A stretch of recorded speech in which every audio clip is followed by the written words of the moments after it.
Tanto tiempo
All right, mic check. You're Mic mic check. 1 2 1 2. Mic check 1 2 1 2. Mic check 1 2 1 2. Mic Mic check, check mic check. 1 2 1 2.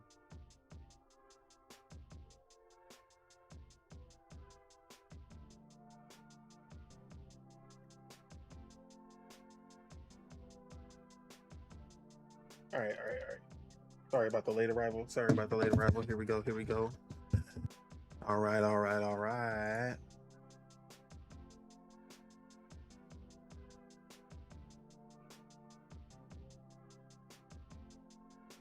What it do, what it don't, what it is, and what it ain't. It's your boy, Don Otaku, aka Don Solo, aka Solo the Don, aka Solo D Swaggy, aka the Pokey Don. And this is Project Untitled Gaming Podcast, working title. Episode 103. And of course, I'm here with the day one, but more day one should be pulling up shortly to talk about the gaming, the whole gaming, and sometimes a little bit more than the gaming. But before we get into the introductions, let me go ahead and introduce the topics that we have for today. We are Xbox. A lot has happened over the week when it comes to Xbox and Asha Sharma, the new CEO that we will be discussing. Dragon Ball Xenoverse 3 officially announced, and everything pertaining to that. Assassin's Creed Black Flag remake also officially announced. Worst kept secret. Bro, why are y'all going to? Oh my gosh, bro. Splatoon Raiders gameplay reveal and new information, and more to discuss. But before we get into those topics, let me go ahead and introduce my kinfolk. We have Big Z Ram, aka Lord Mars, aka the Spirit of Truth, aka Marza Russ, aka no SS on his chest. What it do? What go down? What you been up to? Yeah, I just beat High Life 2, you feel me? Okay. I feel like the ending, I feel like they finna make a third one. Oh, for sure. I feel like they finna make a third one. But it was cool, you feel me? Story was tight knit. Huh? I was gonna say, how you feel about it compared to the first one? I like the gameplay. I like the gameplay of I like the first one better. I ain't gonna lie. I like the first one better. It like it's different stuff. Like they both play similar because they're like, you feel me. It still wants to be the Doom like, you feel me, type shooting and stuff like that. Like the only difference is like you lose your suit. You get a different suit or whatever. So you play differently. Like on the last game, you had a dash that turned into like this speed glide run type thing. And then you had like also like a jetpack where you could like hover, like either double jumping and hover and stuff like that. On this one, that's gone because you lose your suit, but you get it at the end of the game. You get your suit back at the end of the game. But you just got a regular dash or whatever, and you get a skateboard now, so you're riding on a skateboard and dashing while you're skateboarding and doing all these little tricks or whatever, instead of having a suit with the jetpack and stuff like that. So that's the only real difference in the game. Other than like, cause I went back and played the first game to see like what was different. Like the first gun you get is not in the game, so I gotta play the DLC to see if like what happened to him. Like his name is Kenny, the blue gun that you get. He's not in this game at all. Like he's not in the game at all. Like you don't see him, you don't talk to him. Nobody like says anything about this nigga. There's just like a museum of like all the shit from the last game, and you see a like hologram of him and everybody else that was in the last game or whatever. But yeah, he's missing um the little warp discs where you could like put down a little base everywhere, like in certain locations. That's not in the game anymore. Um, yeah, like that's really about it. Like it played the same other than that. You feel me? Oh yeah. Also like on the last game they had like these mods that you could put on each of your guns, and it changed the color of the gun, but it also changed like their special shot. Like they have their primary fire and their secondary fire. It'll change like the attribute of their secondary fire, and that's not in this game either. I'm like, damn. But you could buy some drip. You could buy different types of shit for your skateboard and shit like that. But that's about it. You feel me? And there's a movie theater. You could go see the movies and stuff like that. But for some reason, after a while, after a certain point in the movie, that shit just got blurred out, like pixelated as fuck. And I'm like, I swore I took streamer mode off because I remember in the first game, like there was nudity in the movie. You feel me? And they didn't blur it out when it was on streamer mode was off. So I'm like, why is it blurred out with streamer mode off and with streamer mode on? I'm like the movie's ruined now. I'm just watching pixels and then these three dudes in the movie theater just talking. Like I'm like, bro, it's crazy. But I still enjoy the game. You feel me? Okay, that's what's up. All right. Next Anything up, else?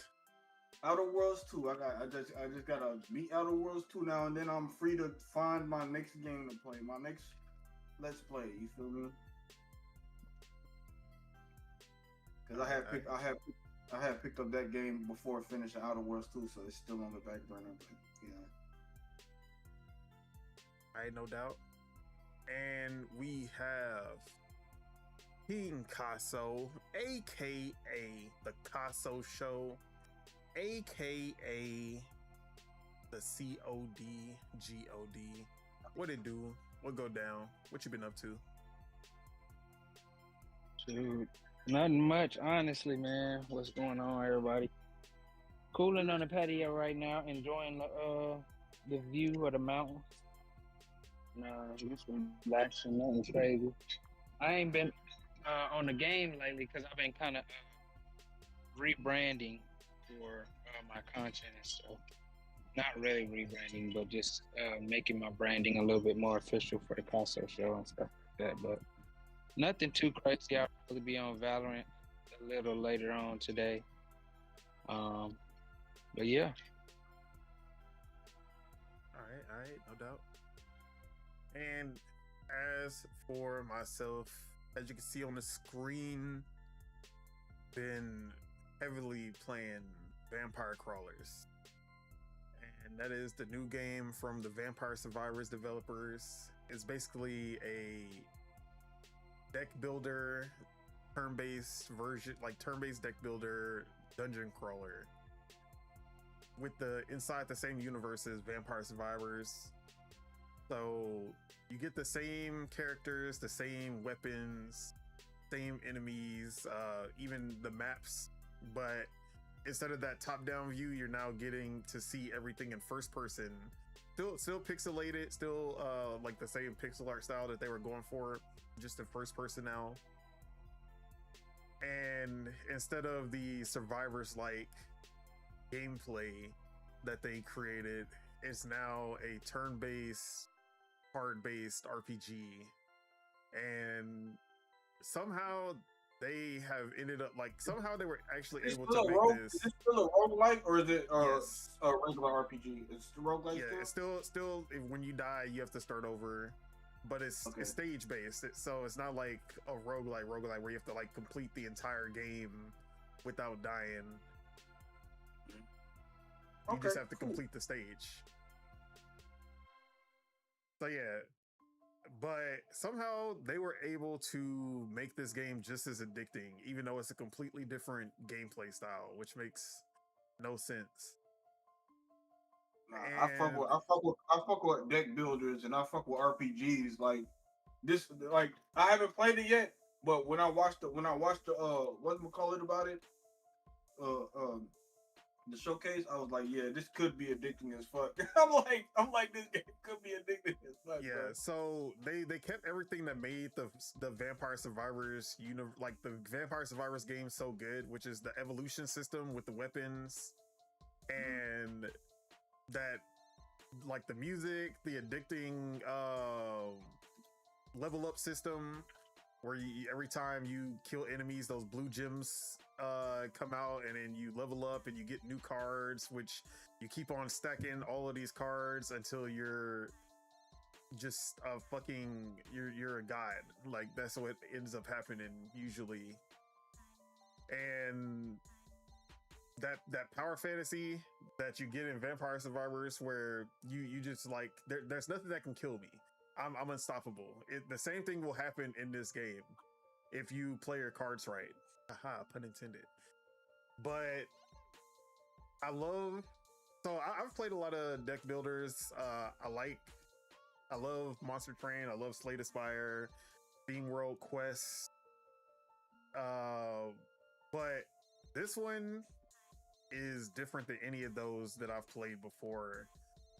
For one, they have this mechanic called combo stack, and basically every card has a certain amount of mana that it takes, and you can see it on the top left. It'll have a number on it. So the combo stack mechanic basically means that to do the most damage, you have to play the combo in order, like numerical order. So you want to go play a 0, which means like a royal flush. Yeah, basically like a royal flush. You want to do like, it kind of reminds me of like Balatro in a way. It has you want to be going for flushes, so it can be 0, 1, 2, 3, 1, 2, 3, 2, 3, like whatever. It just has to go up numerically. And every single time you play a card in the next value, it adds to the it multiplies the damage. So it'll be like 2 times, 3 times, 4 times, 5 times damage. But then you have these slots on the cards, and you'll get abilities that you can put into those slots. And some of the abilities will be like, okay, when you play this card, you can make the combo go down now. So you'll be like, play a 0, 1, 2, and then you'll have a 3 card that has the combo down ability, and then you can go 3, 2. So there's so much strategy and like so many ways that you can build these decks to be. Okay, so you go 0, 1, 2, 3 card down, 2, 1, like type shit. So it does have, like, once you go back to 2, you have to go back up, unless you have another combo down. Oh, okay. So it goes down by yeah. By 1, 4, okay. But like I love this game because when you first play it, it does feel limiting. Like you feel like you're not really. You feel like you have all of these, like you'll start getting a bunch of cards and you can't really do anything with them because you only start off with 2 mana, that like 2 mana per turn, and you'll have 3 cards in your hand and that's it. And it's like, bro, what am I supposed to do with this? Like I have cards that are 3. They're like 3 mana, and I can't even do anything with those because. Oh wait, I can resume. Let's see if this worked. I might have been able to resume. We back. We back. Shout out to YouTube for actually allowing that shit to come back. All right. So yeah, back to Vampire Crawlers. Like I said, I don't even remember what I was talking about. But you'll start to get cards that can add mana to the hand that you're playing. You'll start to get cards that can add more cards to your hand. And then it just like you just start to play these hands that just demolish everything. But That's what's I've been addicted to this ever since it came out. It's on Game Pass, shout out Game Pass. But also it's $9.99. So it's not even like if you don't have Game Pass, just pick it up on anything because it's worth the $9.99. Especially if you haven't played any card build like deck builders before. bro. I Deck think builders this is like the cheapest.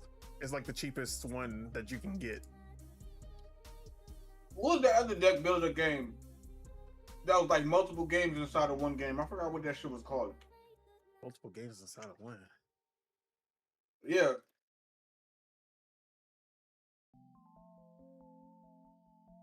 Like the game starts off as like a deck builder. And it's like what's that gun roulette game that it starts off kind of like that and then it turns like into like a regular and then it turns into a regular Pokemon type RPG. It turns into a regular Pokemon. Japanese or what kind of? I don't know. I forgot. I digress. But what was he talking about? Vampire Crawlers. Vampire Crawlers. Yeah. But yeah, I'm gonna have to think about that because I don't remember what you're talking about. But I'm pretty sure I might remember as soon as it comes to me. But yeah, definitely recommend Vampire Crawler, especially if you got Game Pass. Give it a try. If you like Vampire Survivors, I think you should give it a shot.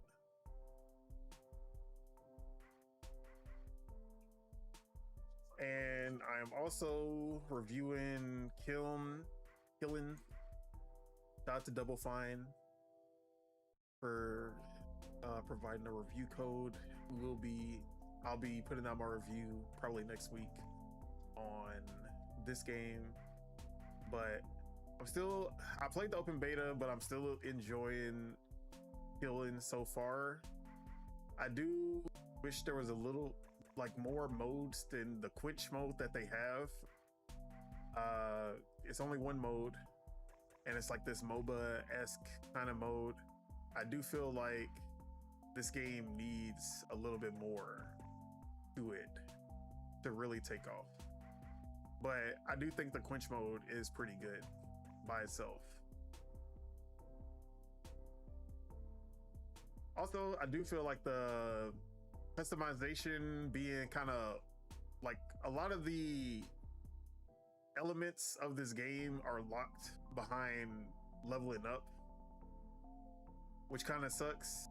So like there's certain sizes which equal like what kind of classes you can make that are locked behind getting to certain levels. And I don't know how I feel about that because it's like, why do I have to level up to be able to? I mean, I guess it's kind of like Call of Duty, and like as you level up, you unlock new weapons and things like that, and then you're able to unlock like ninja and perks and all this other stuff, and that's basically how it works in this game. But I don't think it should work like that in this game. Inscription, that was the game. Yeah, Inscription. I never played it, but I know which one you're talking about. Also in Game Pass. I have not played it though. You need to. That whole cool. So yeah, that is basically. Why are you telling me that you ain't find any threats? But those are the two games that I've been playing. I should be playing another. Oh, actually no, I've been playing Tamodachi Life, but I don't have any gameplay for that, unfortunately. Tamodachi Life, bro. I've been seeing. There's been hella memes on Tamodachi Life. Bruh, I just saw a meme where someone had made Drake and Kendrick, and then it was like Drake with the fucking hairpins and all that shit in his hair, and it was like Kendrick was like, I think Crony got a crush on me. But yeah, people have been going crazy with the Tomodachi Life memes. Bro, it's been nothing but somebody coming in and crashing a date. Like I'm confessing my love, and then somebody will pop up. That No, shit happened to me. I saw a video and it had, you know who Berlin is? Berlin. You know Berlizzi? Nah. Oh man. But it was like somebody, bro. One of their friends, their female friend, made them all in Tamodachi Life. Like it was Berlin. It was what's I'm gonna be back. It was some of his friends, right? And one of the friends got a wife, so she put the wife in too. And so like the wife was like getting confessed by you feel me? What's his name? I forgot his name. But anyway, then Berlin came and it was like, I have feelings for you, and then their other friend came up and it was like 3 of them, and I'm like, yo, what's going on? Bro, that shit happened to me. And then she chose the 3rd nigga, and I'm like, yo, this is it. Bro, so that exact situation happened in my game because I was trying to hook up these 2 characters, but then one of the other ones ended up falling in love with the girl also. And then I made the character I was trying to get with the girl, he confessed. But then other guy came out of nowhere and was like, no, I'm in love with you. You should go out with me. And then someone who is not even related to, like, they were just friends. They were just friends this whole time. She came out of nowhere and was like, no, I'm also in love with you. You should go out with me. I'm like, bro, where did you even come from? And then she ended up picking the girl that had nothing to do with the situation. Bro. That's crazy. And then I saw another video on Tamodachi Life, and it was what the fuck? Oh yeah, it was this dude. It was this VTuber. He made himself, right? He made his VTuber character in Tamodachi Life. I think his name is Kenji or some shit like that. And his character was like, let me ask you a question to some other random dude. He was like, do you like small big booty Latinas or large big booty Latinas? And then like, I like large big booty Latinas. He was like, that was the right answer. I could trust you. I was just dying. I'm like, nigga, what? Bro, this game. So basically, this game is only as good as you make it, because because basically it's all about introducing new words into the game, and then they just go, like, they'll start using those words and start running with it. So if you only put in super safe, like just regular ass words, that shit is not gonna be funny. Regular, bro. My shit, I have to introduce review friendly words because I'm reviewing this game, because 90% of the words that I add, I cannot throw into the review when they start talking about that shit. And then I'll be like, yeah, let me make sure I add some shit that I can actually use in footage and use as pictures in the reviews, because they be wildin'. Me and my brother was just talking about like PG comedy, bro. It's so lame. Like, bro, just like we was talking about how like BET used to censor people, and they were like spit, crap, like freak. You feel me? And I'm like, nobody censors themselves in real life and uses the word spit. Nobody. And even the censor, like the censoring, when you switch out the word, it changes the whole emotion of what's going on too. Exactly. But I digress. Yeah, but I'm okay with the removal of the profanity filter in exchange for the removal of the sharing capabilities. So you can't share this game as easily, because like you can't just share the picture, share the video like you can with other games, because they removed the profanity filter. And I'm okay with that. It's a fair trade-off. I get to add anything I want, make it as funny as possible. And I just gotta take a picture or take a video of my Switch instead of like, I gotta do workarounds. I gotta actually record the footage. Is it like The Sims? Will your person go to somebody else's world like randomly, or is it like to like your friends? Like random people just pop up to you, like like NPCs of other people, do they pop up in your town or is just No. You have to create every me. Oh, okay. So yeah. But you can have. So that'd be cool as hell. Like, oh, your person popped up inside of somebody else's world, but like your person cusses, but the profanity filter's on their shit, so it's just it's just I don't think bleeping you them can out. even turn on. I don't think there is a filter to even put on. They just don't have one. It doesn't exist in this game. But that'd be cool though. You feel me? Like kids like, what is going on? Why are they just saying random stuff? Like, hey, they get sensitive. There's no online except that you can exchange me's, but only not online. Only if you're next to each other, which sucks. But I understand why. So yeah, but this game is fucking hilarious. The meme maker is really good to the point that if you know how to draw, you can literally make any character. I saw somebody make Uncle Ruckus, bro. Bro, exactly. There was somebody who made every character from the Boondocks, and it looked perfect. Like he did an excellent job. Because you can draw, so you can draw any of the stuff that you're like the Mii's can't do.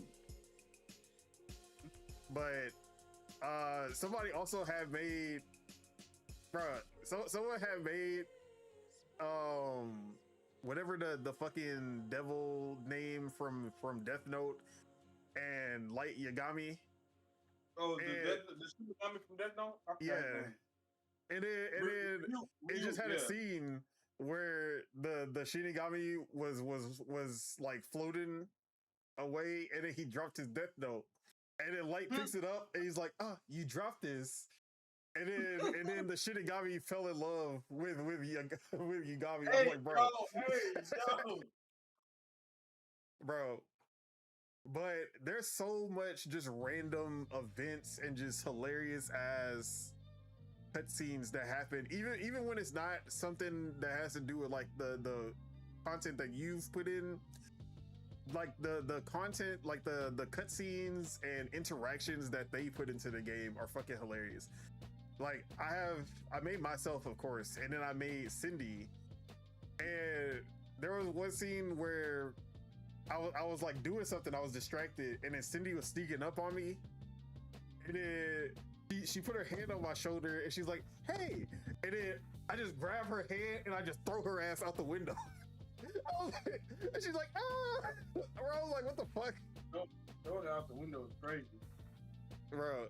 But there's a bunch of just funny ass shit that happens in this game. This is one of the funniest games that I've played. And you think it's gonna be the Sims killer? Oh no. It's still restricted to what you can do compared to the Sims. Like it's never gonna be as I know it's not gonna be as much as what you can do in the Sims. Yeah, but it does have more I don't know, it has more personality, I guess. Yeah, like more charm. At least without mods and stuff like that, because the Sims can get crazy with mods. Yeah. I feel like there's a lot more shareable, like because of how it is. You can just like there's so many shareable moments that makes it better. This off topic. What up, but Stu? I low-key watched a video about the lore of like some of the Sims lore, and like this one dude, I forgot his name, but this one dude is basically like a slut in the like he's non-committal, and he just be fucking all the bitches. I'm like, damn, that's crazy. But like that's basically his backstory in all the Sims. Like this nigga is not for the date no bitch. He's just going woo-hoo him and then dip. I'm like, that's crazy, bro. So yeah, Tamodachi Life been holding it down. I just put out my Pocopia review. I had to finish that up before Tomodachi Life because I knew I was gonna be all in on that. So lordsthegaming.net, Pokemon Pocopia review. Go check that out. But Nintendo is killing it in the social life sim. Slice of life. Yeah, slice of life, cozy games. They back to back. destroying it. But that's their lane. You feel me? Their lane is family friendly, kid friendly. You feel me? Fun for everyone. But as far as like a social life sim style game, it's been Animal Crossing, and that's basically been it. But like now they got Animal Crossing, Pokopia, and Tomodachi Life Revival. At least Tomodachi Life hasn't been back since like the 3DS. So I'm not gonna lie. You know what needs to happen. They need to, you know how, cause I literally just beat fucking that game that I was just talking about, High on Life 2, and there's this one part where you get kidnapped and your arms just cut off and you're stuck with your robot assistant trapped inside of a TV with arms, and you gotta escape, and the guard has a fucking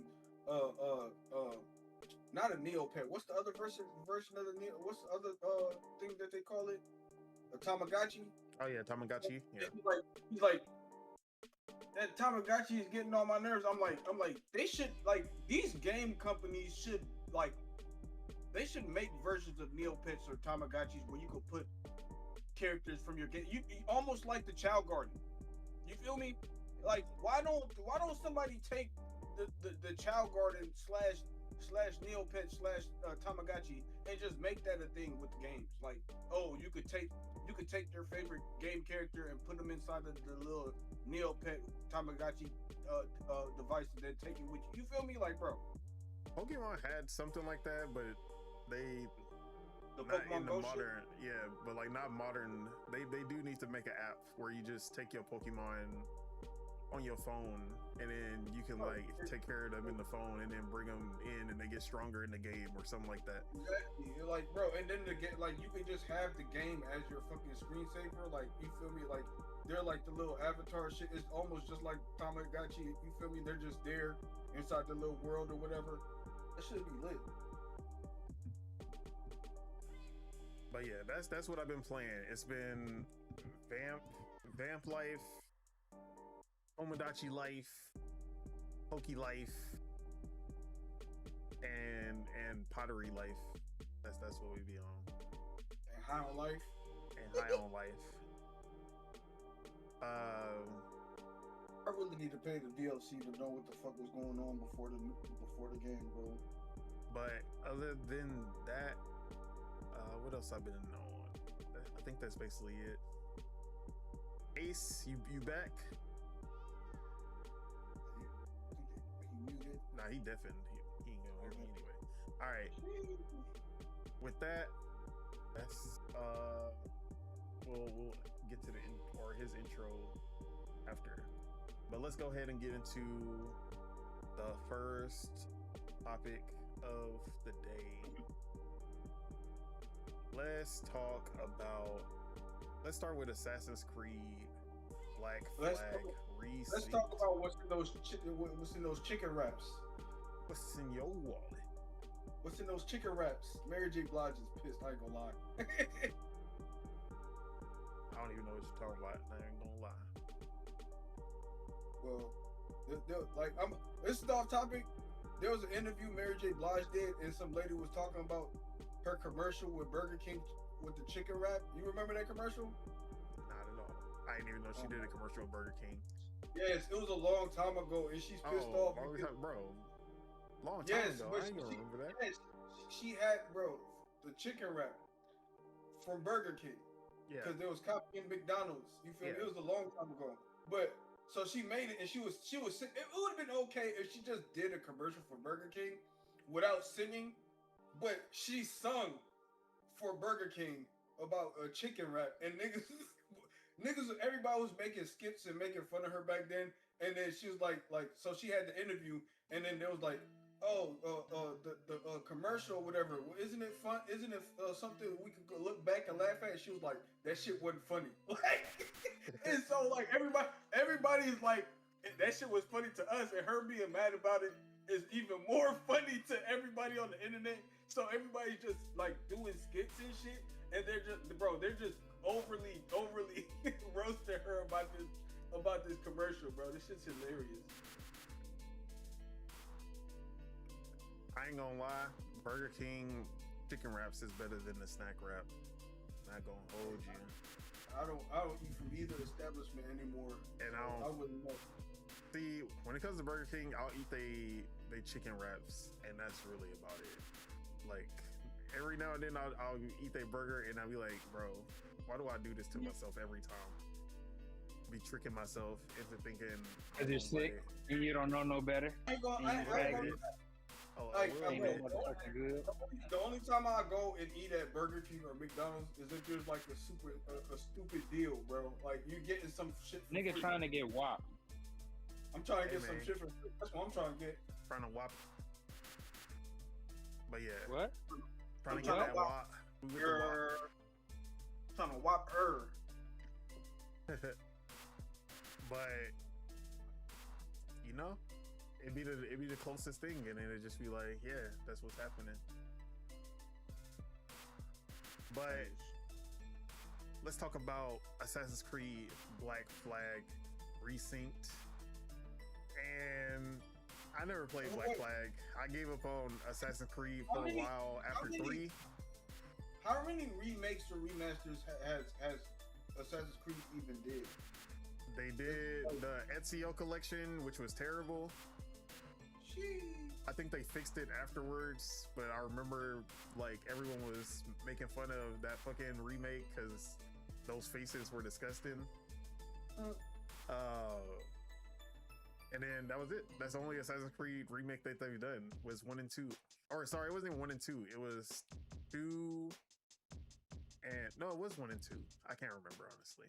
No, Ezio. It was 2 and 3 then. Two in Brotherhood. Sorry, 2 in Brotherhood was the Ezio collection.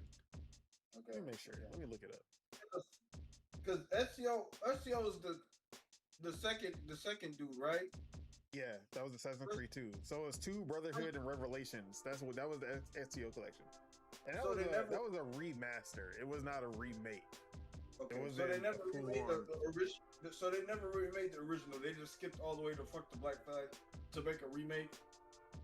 Yeah, because remake is the biggest Assassin's Creed. It might not be everyone's favorite, but it was definitely the biggest Assassin's Creed out of the classic ones.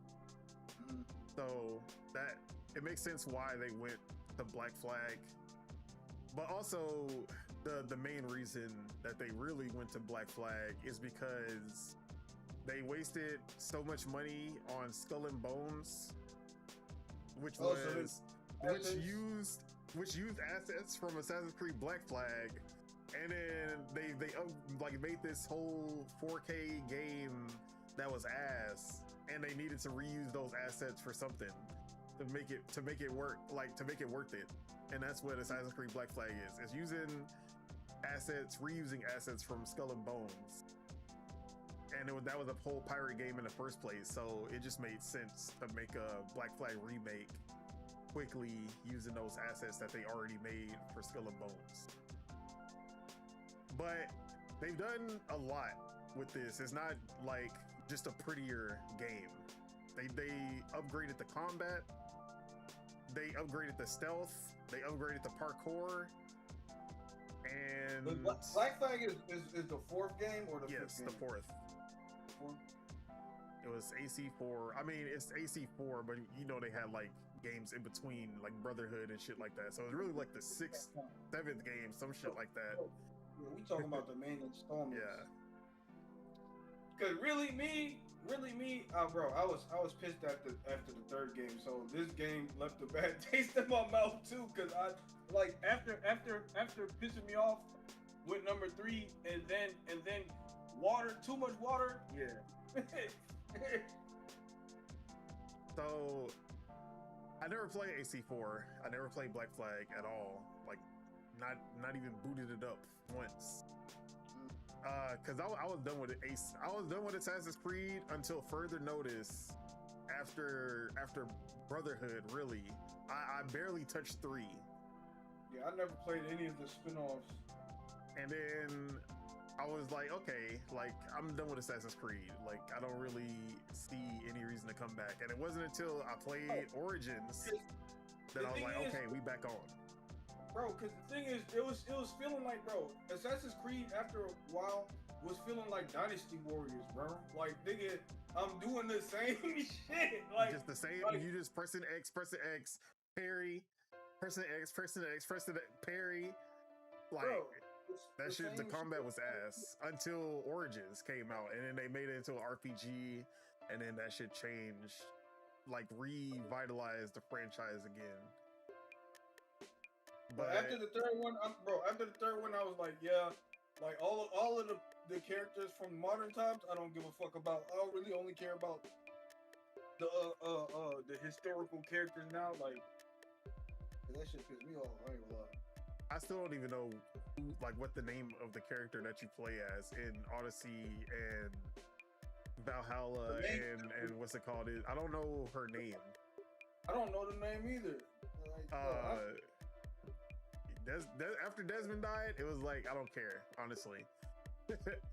That's just facts. Bro, that's like bro, Resident Evil killing off Ethan, bro. Like nigga, y'all made a new character. Spoilers. Y'all, bro. If you haven't played, it has not been 7 years since Village. Hey, if you seven-year window for spoilers, especially when it comes to deaths. No, Cassandra was the actual character that you play as in the Odyssey. But I'm talking about the Animus person, the person in the present time. I don't know what her name was, but I love Cassandra from Odyssey. I never played with fucking whatever the guy's name is. He was ass. You get 5 years to beat a game, and then I'm spoiling, man. I ain't finna wait a whole decade, man. 7 years, just like Fairy Tale. 7 years. But yeah, AC. This is the era of Assassin's Creed that I really didn't get into. But I've been interested in Black Flag just because how everybody talks about it, and now I'm actually hyped about this because they added all the good stuff of the new Assassin's Creed without turning it into this like RPG with the health bars and all of that shit. It's a perfect mix between the old and the new. Bro, I'm just like, bro, like. I'm still fried about that Ethan shit because I'm like, bro, y'all made a new character just to kill him and use the old characters again. Like, why? Like, you know what they should do? Just say that was a like he split into two people, and then that was not the real Ethan. It was the other version. Like, you feel me? Like, just bring the nigga back and just make up some shit to bring that nigga back, bro. This is ridiculous. But yeah, why is my Assassin's Creed not right? Anyway. But how y'all feeling about the Assassin's Creed Black Flag Resynced Mars? Is this gonna bring you back to it? Not touching it. I still need to play the last Assassin's Creed that everybody was mad about. Everybody, or just a certain group of people that we will not name? Everybody that's an incel was mad about. All right, like, bro. Like I'll play the spin-offs. I'll play everything after Black Flag, but I'm not going back to Black Flag, bro. Black what? I already Black Flag. Bro. Hey. But yeah, bro. I'm not doing it. I'm not going back to that, bro. Can't. That's like me going and playing OG Kingdom Hearts 1 with no skips. No skips. Yeah, you trying to die. Exactly. See, but Kingdom Hearts 1 is the one that needs the remake, like a real remake, like full on everything. Graphic, everything. They need to, especially the damn platforming. The platforming sections, disgusted. The fucking unskippable cutscenes, bruh. But they fixed that in the 1 and 2, 1.5 or 2.5, at least. It's just the graphics, low key. Yeah, the graphics, the platforming. The platforming is the shit that be pissing me off. Yeah, and some of the worlds were kind of like not live. They were just a waste of time. I'm not gonna lie, grinding for the not the Oblivion, it's the Ultima? Ultimate Key. Yeah. Bro, grinding for that was just so fucking annoying, bro. Cause like it, bro, it's fucking RNG based. Cause you're like, you gotta get this fucking shit from multiple different type of enemies, but then you gotta find the enemy first. Then there's a chance they might not drop what you're looking for. Exactly. Like, bro, it's annoying. Especially the Auricalum pluses, bro. You Auriculum pluses or whatever they call it, you gotta fight. They drop every 100 fucking enemies or some shit like that. It was disgusting. And you needed like 12 of them. But also Assassin's Creed Black Flag remake. What's the last Assassin's Creed you played? Assassin's Creed Origins. Okay, Africa, Egypt. Yeah.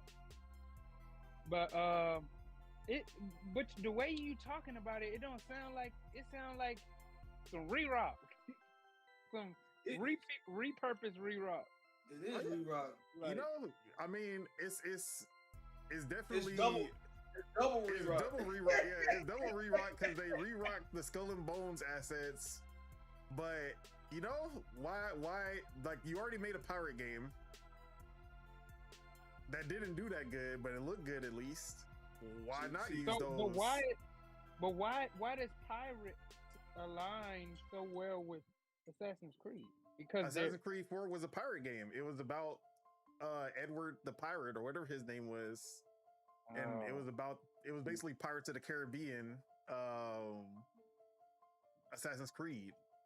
That was what it was. That was the era that they were in.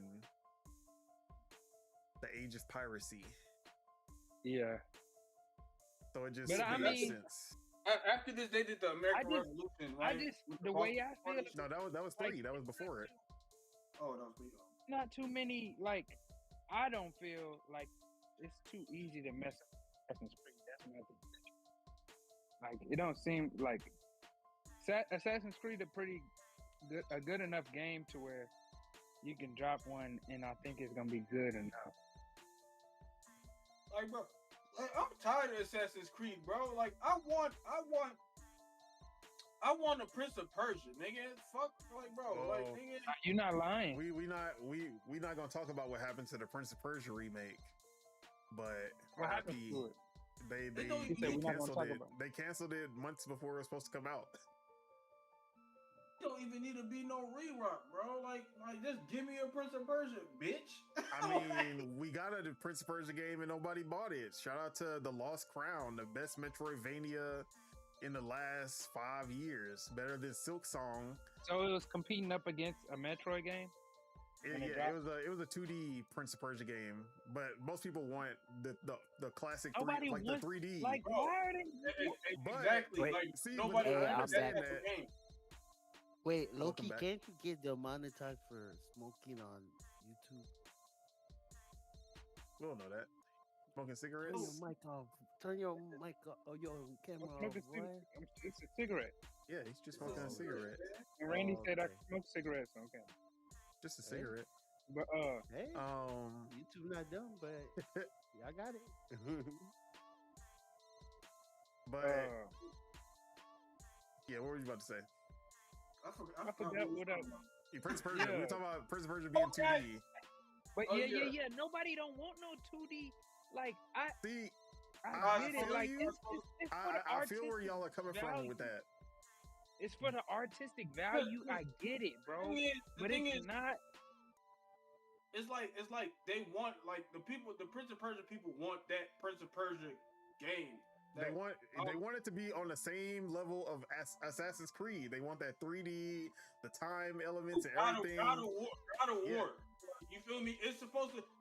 That game is supposed to be competing with God of War. You're being, like, you pulled the right analogy comparison. Like, that's we should be able to have a God of War too.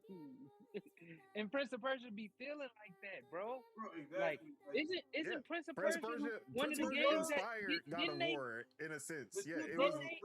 Didn't they like have the button press, like the timed button press pop on the screen? Yeah, they were basically copying each other because Prince of Persia came out. God of War 2 that came out was like, oh, now we climbing shit. Oh, now we doing the swinging across and we doing the like all of that from Prince of Persia. We running across walls. All of that came in God of War 2 after Prince of Persia. Then Prince of Persia was like, oh, we got to get that gory. Bro. We started. That's when Warrior Within came out. They were like, we about to get bloody. We about to have the executions. We about to do the button prompts. That's competition. That's the good competition. They were competing against each other. Yeah, they're both stealing elements from each other to make their games better. That's the good competition. Like to revert to that's how revert to competitive game is supposed to be. Yeah.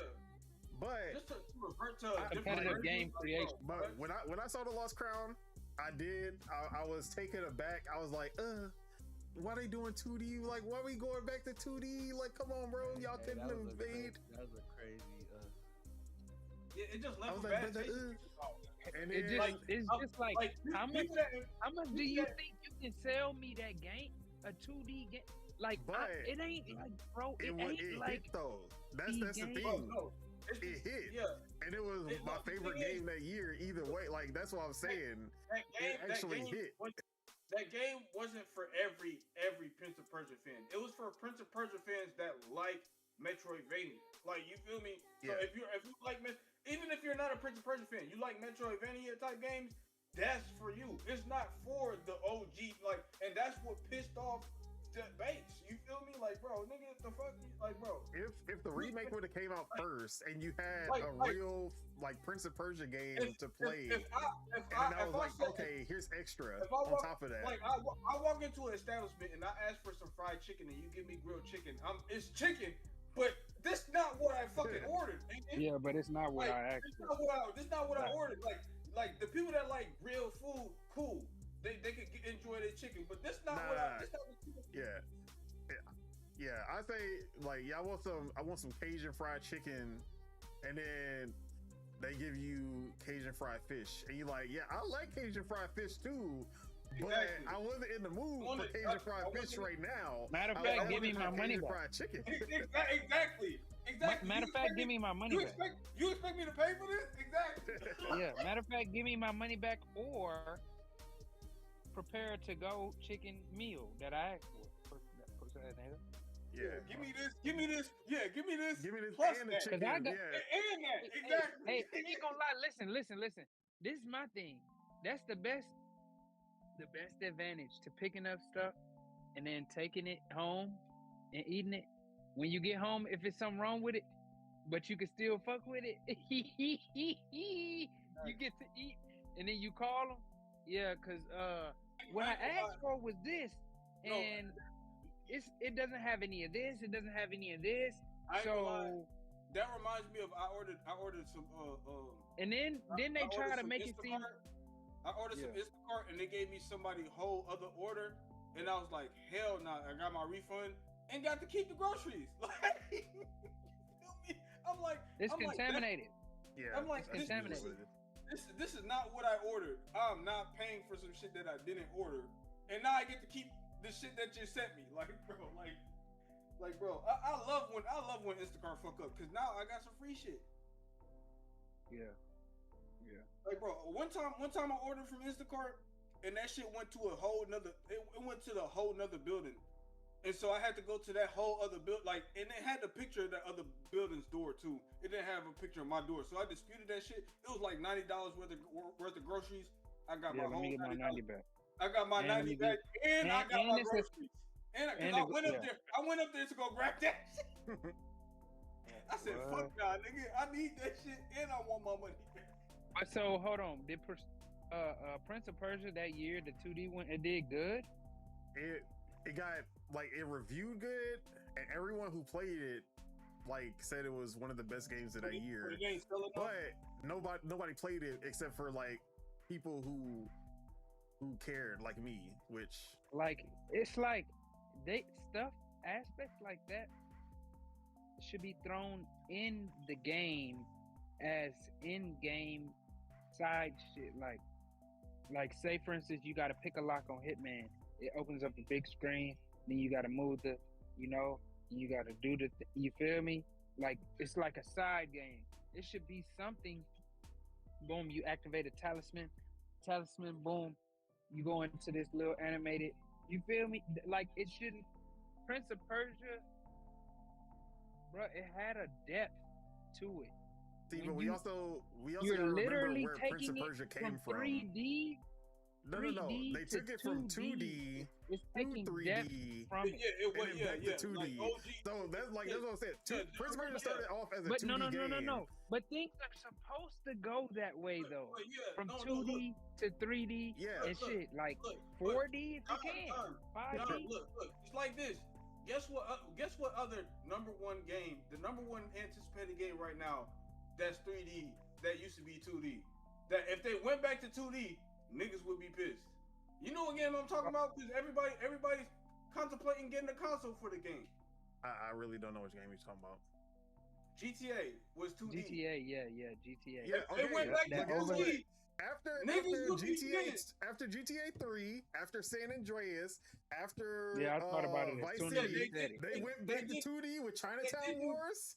They But I'm went, talking like, about now. okay, Like y'all already but did, guess what? That time was Mario- okay. Mario started the 3D trend, and guess what they did? They still make 2D games. Zelda still makes 2D games also. Why everybody else can't make 2D games? Why only Nintendo get to make 2D games But and listen, people still show up for them? It's not. But It's the it's difference- not for everybody. the difference- Sometimes you gotta The switch up difference, things. Solo, hold on, wait. The Yeah. difference is that Mario has variety. So it's not one Mario game, and they went from 3D Mario where they gave everybody this big dose of depth and you know all of this. You can walk forward, backwards, sideways, diagonal. You can, it's shit over there. It's shit like, they didn't give them that and then take it back. They progressed Super Mario and they did other side Mario stuff with it, and they make Paper Mario. They make, but it's not I feel like taken away from. But I understand. It's because I there feel like this, look. hasn't been a Prince of Persia game. That's the Bro, main reason look. that people were mad. Yeah, it Because hasn't. there has And been, we another have thing is, nothing. You did. And then you They can could've go did 2D. what? And like, the only thing that gives What's going on, you man? is the 2D. But Don, they could have did this. They could have kept the 2D part as a section. Like, don't make the whole game 2D, but have that part in the section for the OGs that Like played Metroid Other M. Metroid Other M doing the Metroid Prime mixed with the 2D Metroid.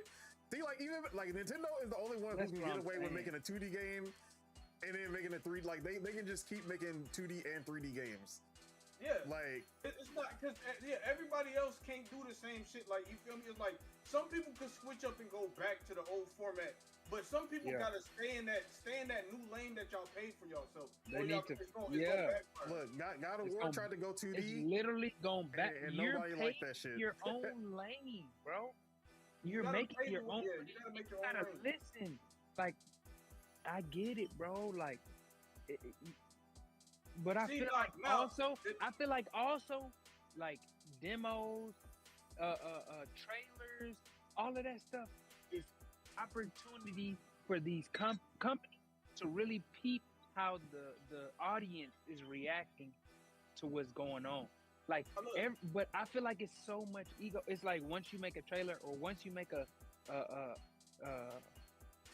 beta or something like that, it gotta. No, bro. Now look, Go back to the drawing board. If people they are could- not responding, Yeah, people were. they did that with the Prince of Persia They could- remake. Look, they And could they they canceled like, it altogether. Like they could have did what I said. Like have that game style as a section in the game, but they didn't. But what they could do is they could do that in the next game. And you feel me? Or like have the next game be connected.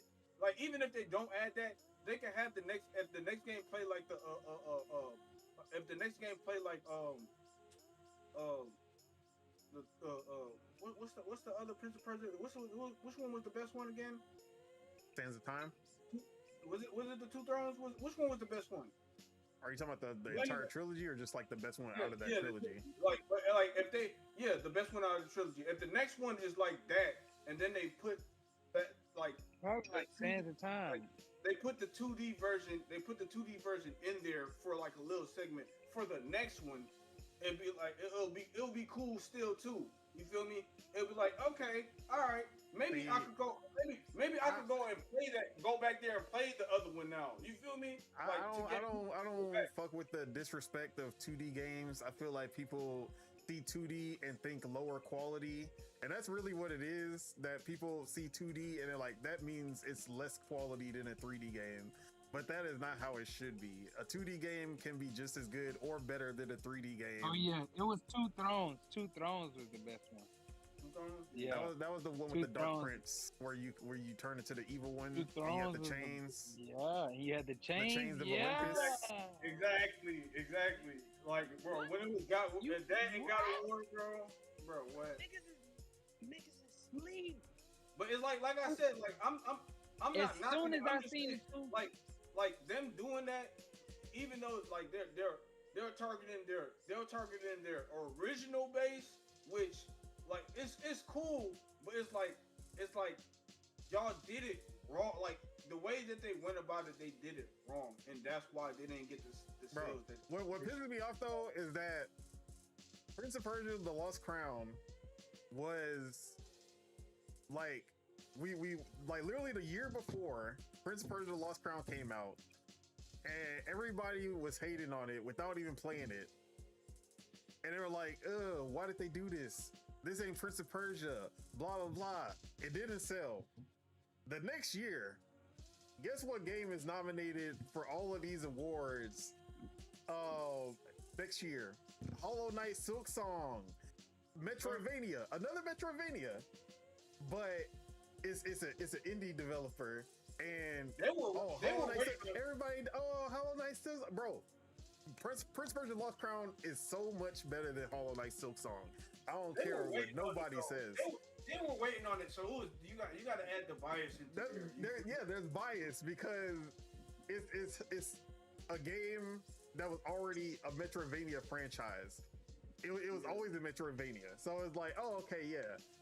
But if you're a Metroidvania fan, Prince Persia: The Lost Crown is better than Hollow Knight Silk Song in almost every way. And it got none of the love from the Metroidvania fans just because it was a Prince of Persia game, and that's the disrespect that I'm talking about. But yeah, back to Assassin's Creed though. Yeah. Black Flag, I think they did a good job with it. I think they basically did what you want from a remake. They fixed the issues with the original game. Like those stealth sections that when you get caught, it automatically restarts the mission. They took that out, and they made it so that you can actually continue and fight your way out when you get caught. They expanded the underwater sections. They added like enemies like sharks and stuff underwater. They added more explorable places and treasure and all types of things that you can find now. Naval combat has been improved, and they actually have new storylines for your crew members that when you complete those storylines, you get upgrades to your ship. So they hit all the marks with this remake, and that's why I'm hyped about it. And then they improved the combat because that was like the worst part. I'm not saying I'm never gonna play it, but I ain't buying it. Oh yeah. Definitely gonna be waiting for the Ubisoft Plus in Game Pass for Black Flag Resynced. I don't know if I'm gonna have time to get to it day one, but it's especially if you a Black Flag was your favorite out of all the Assassin's Creeds, which I know a lot of people it was. I don't see a reason that you wouldn't want to play this. Especially if it was your first Assassin's Creed game, then you're definitely gonna be playing it. Like, and that's the thing. Like, people that when it comes to these remakes, the people that if that game was their first game, they're definitely buying that game. Like they're definitely buying that game. If their first game, you feel me? Like, bro. But yeah, shout out to Ubisoft. Shout out to Assassin's Creed Black Flag. Hopefully this takes off because they need a win.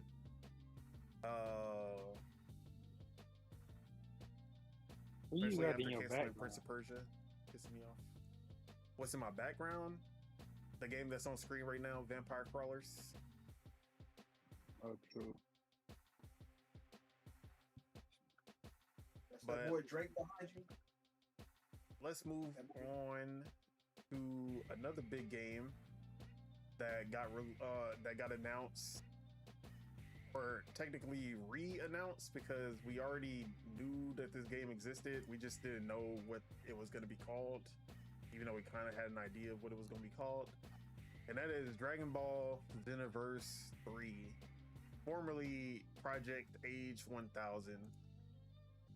And we got the official trailer, official announcement, and it's looking good for Dragon Ball fans who are tired of games going to the same fucking, like, basically just playing through the same stories that we have seen 100 times. Oh, every single game. Oh, Saiyan Saga. Oh, Namek Saga. Oh, Cell Saga. Oh, Boo Saga. Every single, and then Xenoverse was just, hey, what if we change these storylines a little bit, and Bro. that's all we doing is just like we going back in time to stop people from manipulating the timeline, but we still going through these same storylines just in different ways. Like everybody enjoy the story, the OG stories, but it's like focus more on the what ifs and these non-canon movies and specials, bro. Like how often do you see these motherfuckers bring up Garlic Jr. and shit? Like, you bro, feel me? nobody Like, cares. No one cares about Garlic Jr. or Garlic Sr. Garlic gets no love. We only fuck with onions and carrots and broccoli, but no one want to fuck with garlic. Like, I fuck with garlic. and radish. Yeah, and I fuck with radishes. garlic hard. Bro, speaking of, I ain't gonna lie, bro. Hey, why you? Nah, Casso, I gotta come at you, bro. I know that you be, cause I know you vegan, so you be fucking with mushrooms tough, right? How you be fucking with mushrooms? Kinda. Not. Yeah, it's not like that. Nah, bro. Mushrooms go fucking hard, and not the psychedelic mushrooms. Really feel that way, bro. We got some king oyster mushrooms, and we oyster. had them king oysters with the no, king oyster mushrooms, not like actual oysters, but like king oyster mushrooms. Yeah. And we put that shit in some butter and garlic, like garlic butter, bro. You don't need anything else. Like, that shit is. You fried it? We just sauteed it in a pan. A little bit of salt and pepper. Yeah, garlic. Bro, Garlic. that shit. How did you slice it? Or did you slice it? So they're like paws. They're like thick mushrooms. Bro, why is Zoom did on me like that? Don't do that shit. But like, you slice them into, I sliced them into like little circles and like basically little discs. Okay. And bro, it's like the tops. You doing it to the tops?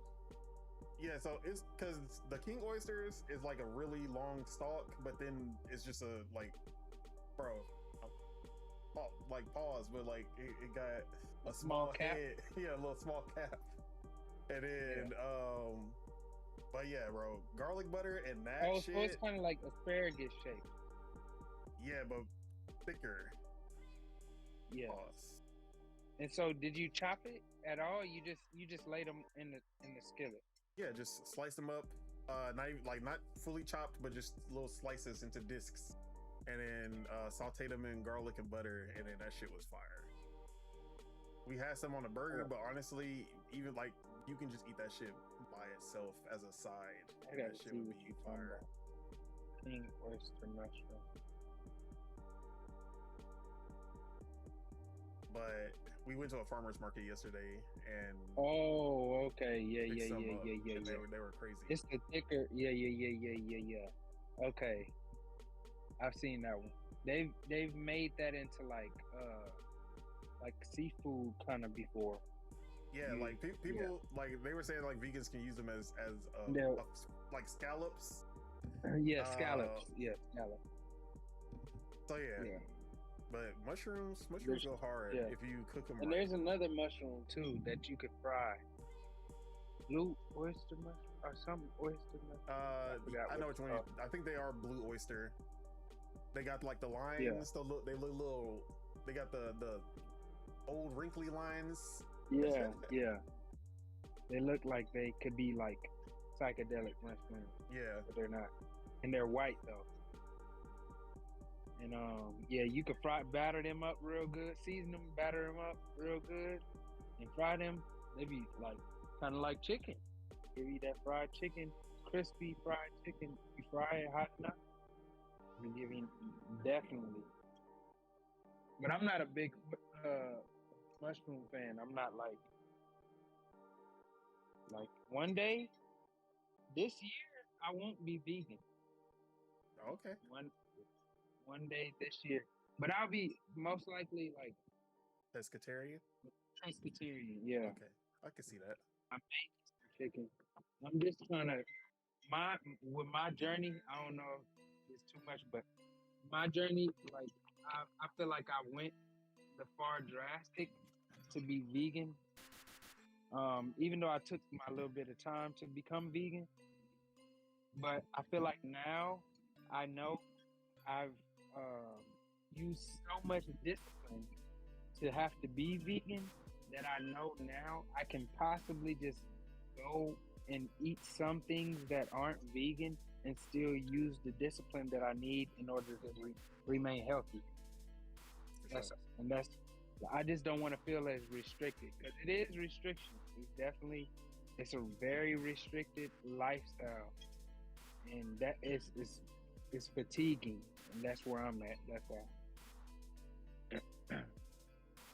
Fatigue that. It's just up though. Pescatarian is probably like the farthest I would probably go. I mean, I was like when we were doing our fasting, the 40 days, no meat, no red meat. I was like, bro, this shit easy. Like I love fish. I love. Yeah, like, I can do that shit. you can do sushi. But then that after that 40 days when I ate that burger, I was like, oh yeah, nah, burgers hit different. That's but that feeling. Like it wasn't like the worst thing in the world. seafood, it satisfies the taste buds. It just don't hit in your stomach like it's about to. Like as much as it could be a bad thing to be sat down by food, sometimes that's the fulfillment that you want. You know, you want to feel like I did all of this. I was hungry as hell, ate, and now I just want to live. Yeah. You don't get the Fish itis. don't really do that. You don't get that itis. Yeah, nah. New Jersey said he went 2 years with no wheat, but before that, he was taking meat like it was nothing. Pause on that, Stu. Y'all gotta he did that on purpose. This whole story y'all talking about. That is crazy.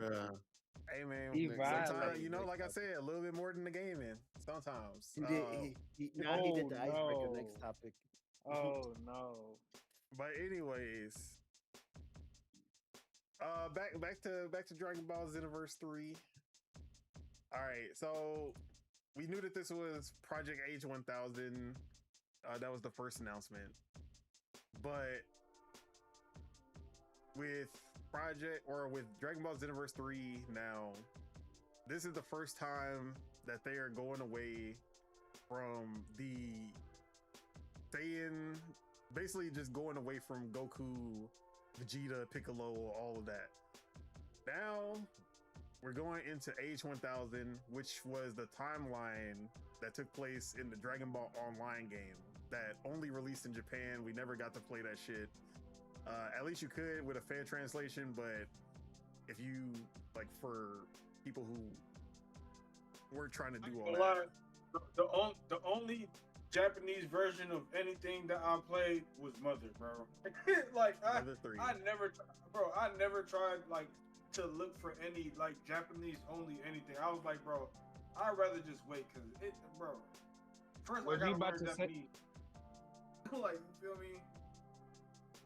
Was you about to say that for people that got caught or something? No.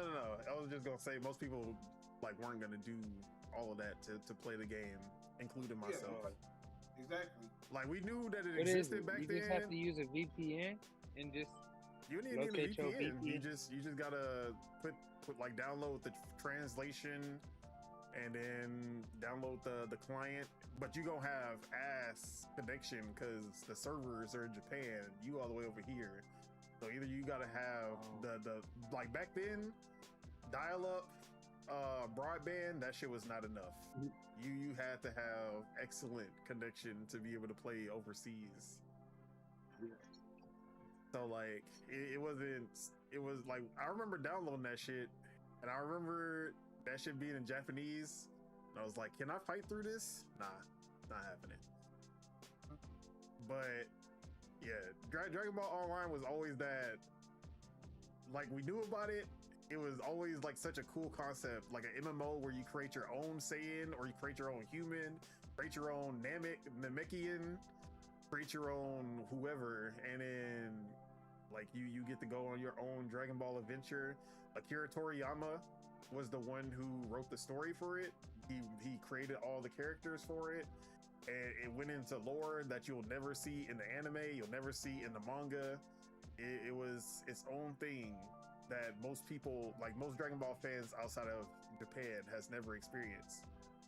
But for the first time, we're going back to that timeline in Xenoverse 3. And for most people, this is going to be our first time ever experiencing this timeline, which is why I skipped Xenoverse 2, but I think Xenoverse 3 is going to be a day one for me because of that. But Mars, did you get to see the trailer at all? I ain't, like, bro, like my bro already got Xenoverse 2, so I mean not Xenoverse 2. What was the last Sparking game? Zero? Yeah, he got Sparking Zero, so you feel me? Like we're probably gonna get it regardless, so. But Tej said he banned Dragon Ball games and Bandai Namco. Sorry, Bandai Namco. He bought the last game, so I'll buy this one. Like I don't give a fuck, like bro. I haven't even touched Sparking Zero. I haven't even touched that game, bro. I ain't gonna lie, I wasted 70 on Sparking Zero. I have not touched that shit. Bro, I played up until Vegeta, Great Saiyan Ape, and then he whooped my ass, and I never touched it again. Not even gonna hold you. Whooped your ass. Bro, that nigga was whooping my ass, and I was like, I'm gonna come back to it. I never came back to it. Why is it always the Saiyan saga that's the toughest part of these Dragon Ball games, bro? Because you can't go Super Saiyan. Like, bro, it's always you either can't cheese. Bro, it's either that or the fucking Raditz fight trying to hold that nigga still. Trying to hold fucking Raditz still, bro. Like that shit fucking pissed everybody off. But yeah, did you ever get into the Xenoverse games? I feel like that would be yo type of game. I played the Xenoverse games because they had the what if. Xenoverse had the what if. Yeah. Because I was like, they did the what if Gohan, the future Gohan, and bro, that shit was the best part of the whole game. Is the what if future Gohan, like that nigga future Gohan's basically is alive. Yeah, see, I never played 2. I played the shit out of Xenoverse 1, but I was like, why? I don't see any reason to play Xenoverse 2. We already, like, it's the same shit. So basically, just different storylines. Trunks basically saved future like the Trunks from Xenoverse, who isn't the future Trunks. He's another Trunks. Yeah. He basically saved future Trunks. You feel me? The blue haired one, but not the purple haired one. No, I think he is purple haired. Or is he purple haired? The time I thought that was the like the Boma haired color, like Boma colored one. The Time Patrol got purple hair, I think still. Oh, okay, I can't remember. Yeah, he got long purple. I think the Time Patrol got long purple hair. Super Trunks got blue hair. Okay, but Xenoverse 3, do you like that they're going in a timeline that like now we're just experiencing stories that we basically it's hundreds of years past when like the Dragon Ball. I'm cool with that as long bring me like put in some cool ass choreography, fight, whatever, and then have us a little bit of like give us some humor from some of these characters. That's all I'm looking for, a character that's gonna humor me. That's all I'm really looking for. Like whoever the new strongest is, and then whoever the funniest character is. Like, you feel me? Other than that, I'm just trying to find out how I'm gonna become the greatest Saiyan of all time, bro. And Akira Toriyama did work on this before he passed as well. So he did the story, he did the characters, original characters from Akira Toriyama, and some of the story is from him as well. So this does have his influence. But Spitta, Xenoverse 3, is this a Dragon Ball game that you're looking forward to?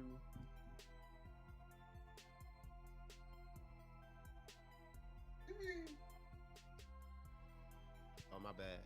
It wasn't on my radar, but I watched the little live stream thing, and the trailer looked good though. Yeah, we didn't see I gotta see more gameplay. We just saw like little cut scenes or what they're going for, but like the concept is pretty good. I like it. You're not really a Super Saiyan. You get something to become a super. Like, that's pretty cool.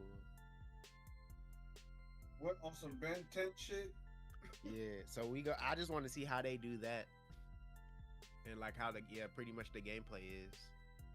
Yeah, I like that. I guess you're still supposed to be Time Patrol, but now they're looking like fucking super like Great Saiyan Man like outfits. They're like based off of Great Saiyan Man instead in this future, but I want to see more. But right now it's definitely more exciting than like what Xenoverse 2 was to be, where I just kind of said, nah, I'm all right, I already played this. But they had a whole Dragon Ball Games event where they basically announced new updates for all of the other Dragon Ball games. SSJ for Gogeta, the Daima version, is getting added to Dragon Ball Fighters. He's already out. And he's already out. They basically did a new version of Sparking Zero called Neo Super Limit Breaking, whatever that shit was long as hell. But basically it's the Super Street Fighter version of Sparking Zero, where they rebalance, added new fighting mechanics to balance it better and make it more fun, I guess. So we'll see how people feel about that. But it's also adding like 30 new characters, new stages, all kinds of things with that. And there was another game that Xenoverse 2 is getting its final DLC, Future Saga Chapter 4. So they're finally wrapping that game up. Another thing that makes me excited about Xenoverse 3 is how long they spent making new content for Xenoverse 2.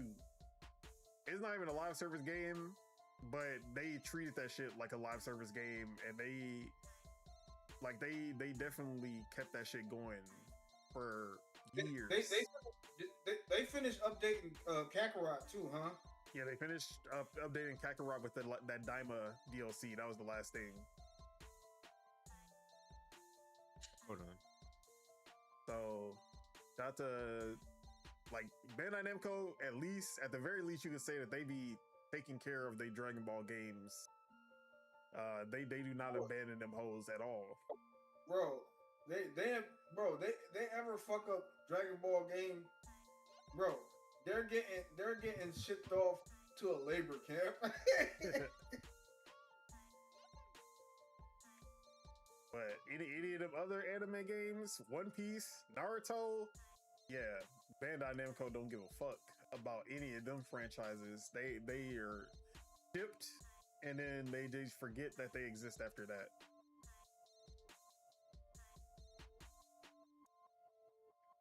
But I'm looking forward to this one. Hopefully it hits. Anyone else wanna talk about Xenoverse 3? Anyone else excited about this? As long as they give me some what ifs, they give me some what if I see my boy. What do we need? What ifs if it's a completely new story? If I see my boy Future Trunks, hey, Future Trunks is in Time Patrol, hey. But we saw Piccolo in the trailer because obviously Namekians live a long ass time, so we at least know Piccolo in there. That nigga was aura farming as usual. Bro, Piccolo is like 3 years older than Gohan. That nigga grew up so fast. Like I ain't gonna lie, bro, it don't make no sense how Piccolo grew up fast as fuck, but Dende is fucking still short as shit. Like, bro, that shit pissed me off. Like Piccolo grew up in like 2 years, bro. He grew up in like 1 year. Maybe it has to do with power level when like. Maybe. Depending on your power, like if you get stronger, if you train enough, you grow faster.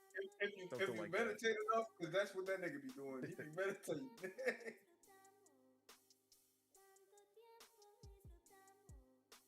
All right, and then we had one more big game get announced.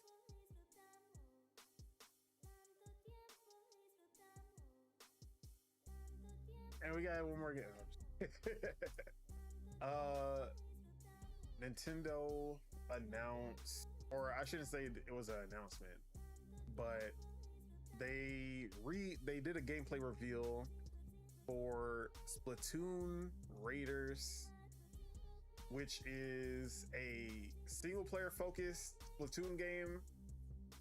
It's an action shooter with crafting, where you're going to be crafting your own weapons and gadgets while you're stranded on an island, and you're going to be searching for treasure while being while the salmonids are basically going to be attacking you. Wait, we fighting salmon people now? Well, it's the same. They're called the salmonids. They're the enemies from all the games. Or no. It was the octolith. Yeah, the salmonids are the ones from the Wave Rush game, like what is that game mode called? It's Salmon Rush. Is that what it's called? Yes. Yeah, Salmon Rush. So that's like the horde mode.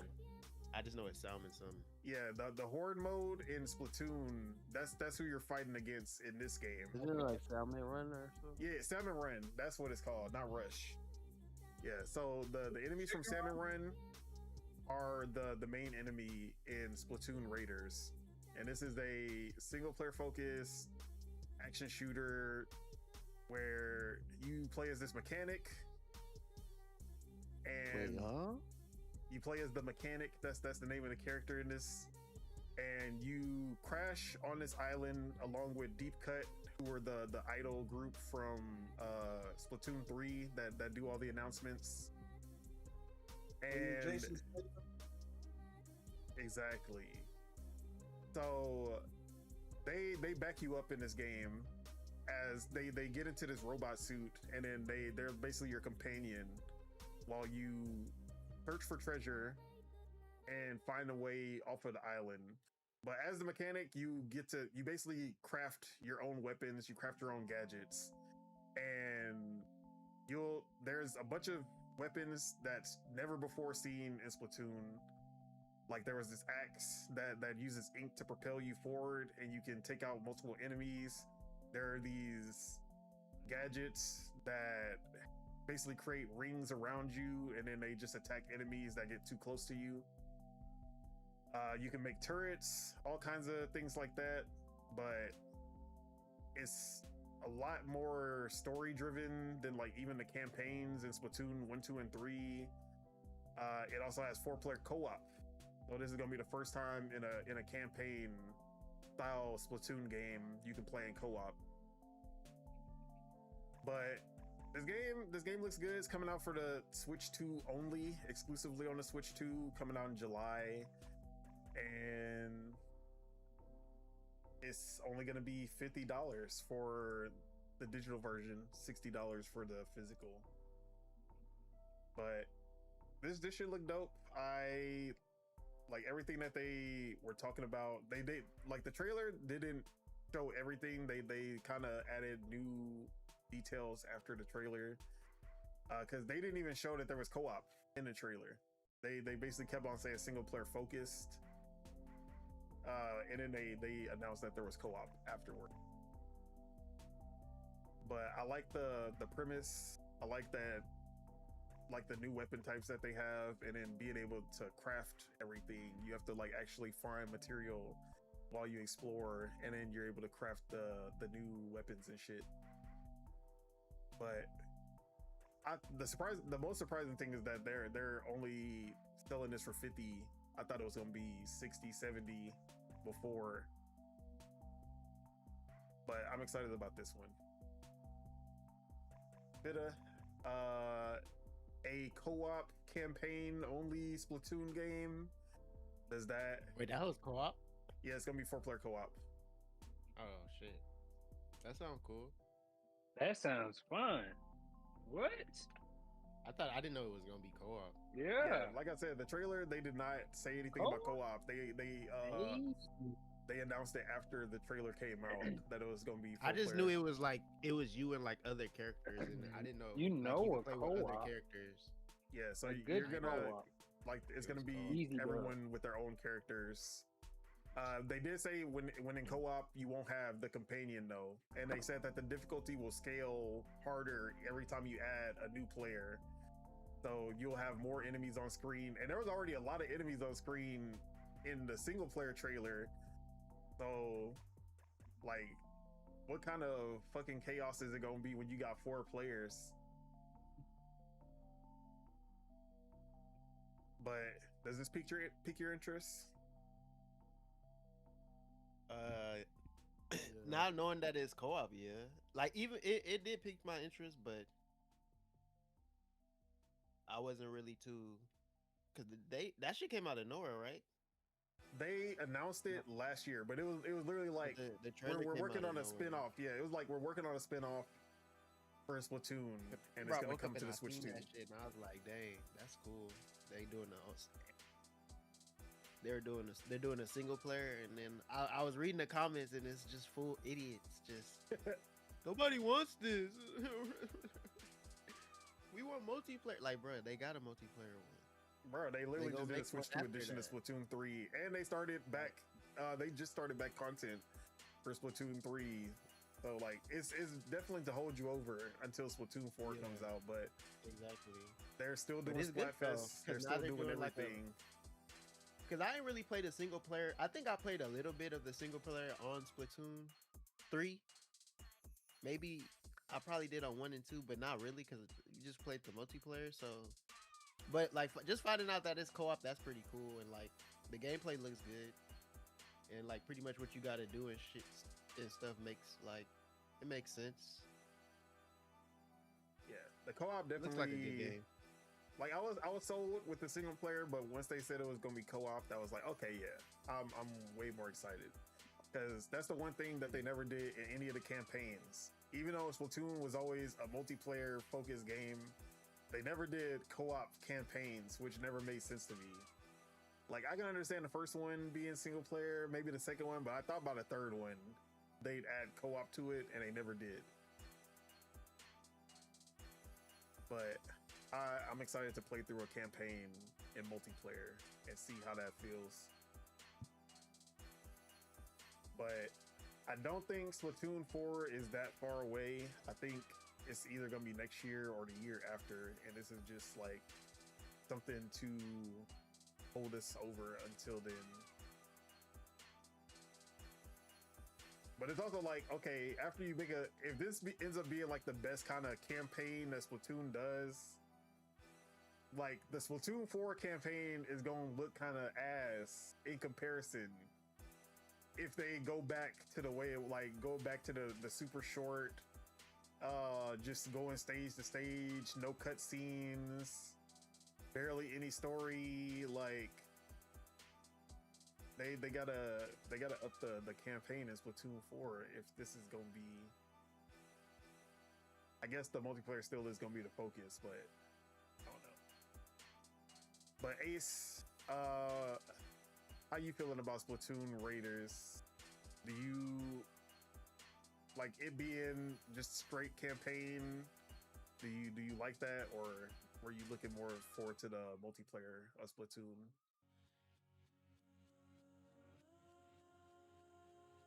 And he might not be here or muted, whichever one. All right, Mars. Splatoon Raiders. Yep. How you feeling about campaign focused co-op? No competitive multiplayer in a Splatoon game. I love co-op games. Hey, I don't have to be online all the time. I mean, like online multiplayer all the time. I'm perfectly fine. I'll fuck with it. All right. Paso, any opinion on Splatoon Raiders? Did you ever get into either Splatoon 2 or 3? I mean, not really. I played it, I played it with y'all a couple times. It was cool. It was fun, but I don't know. I just never engaged. I think I was really locked. That was when I was locked into Call of Duty. So then, I transferred it over to Valorant. But how you feel about this being a campaign focused Splatoon game with co-op? So what we? That sound like? Oh, yeah, no, co-op is gonna be fun though. Like you just said there was a multiplayer Splatoon that just dropped anyway for Switch 2. Yeah, it just got announced.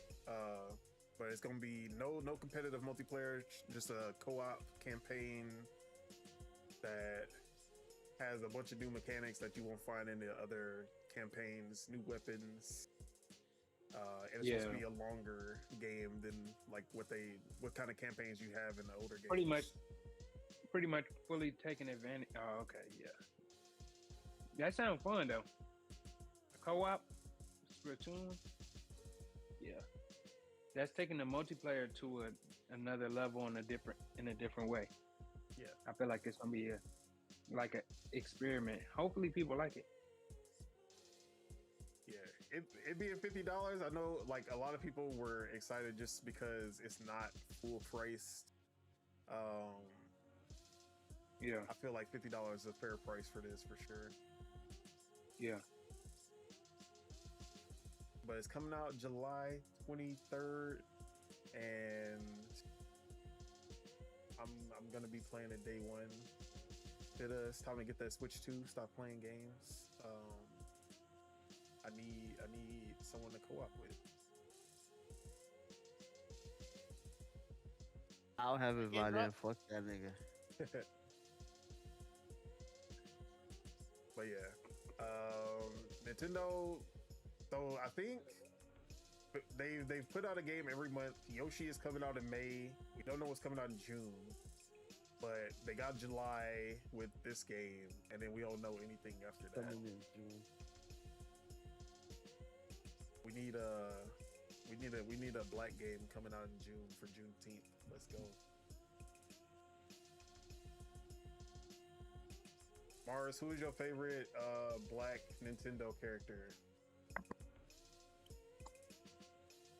Hey, if I say it, I'm racist. Oh man. Gerudos are not black. They don't count. What? I wouldn't even. I didn't even think about. What the fuck? I wouldn't even think about Legend of Zelda. Oh, okay.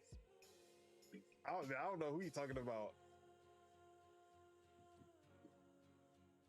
Diddy Kong. Oh my god. Oh This nigga man. trying to get us canceled. I hate him. All right. My boy, free my boy Diddy, bro. Free Diddy. Diddy's so locked up that they couldn't even add him to fucking Mario Kart.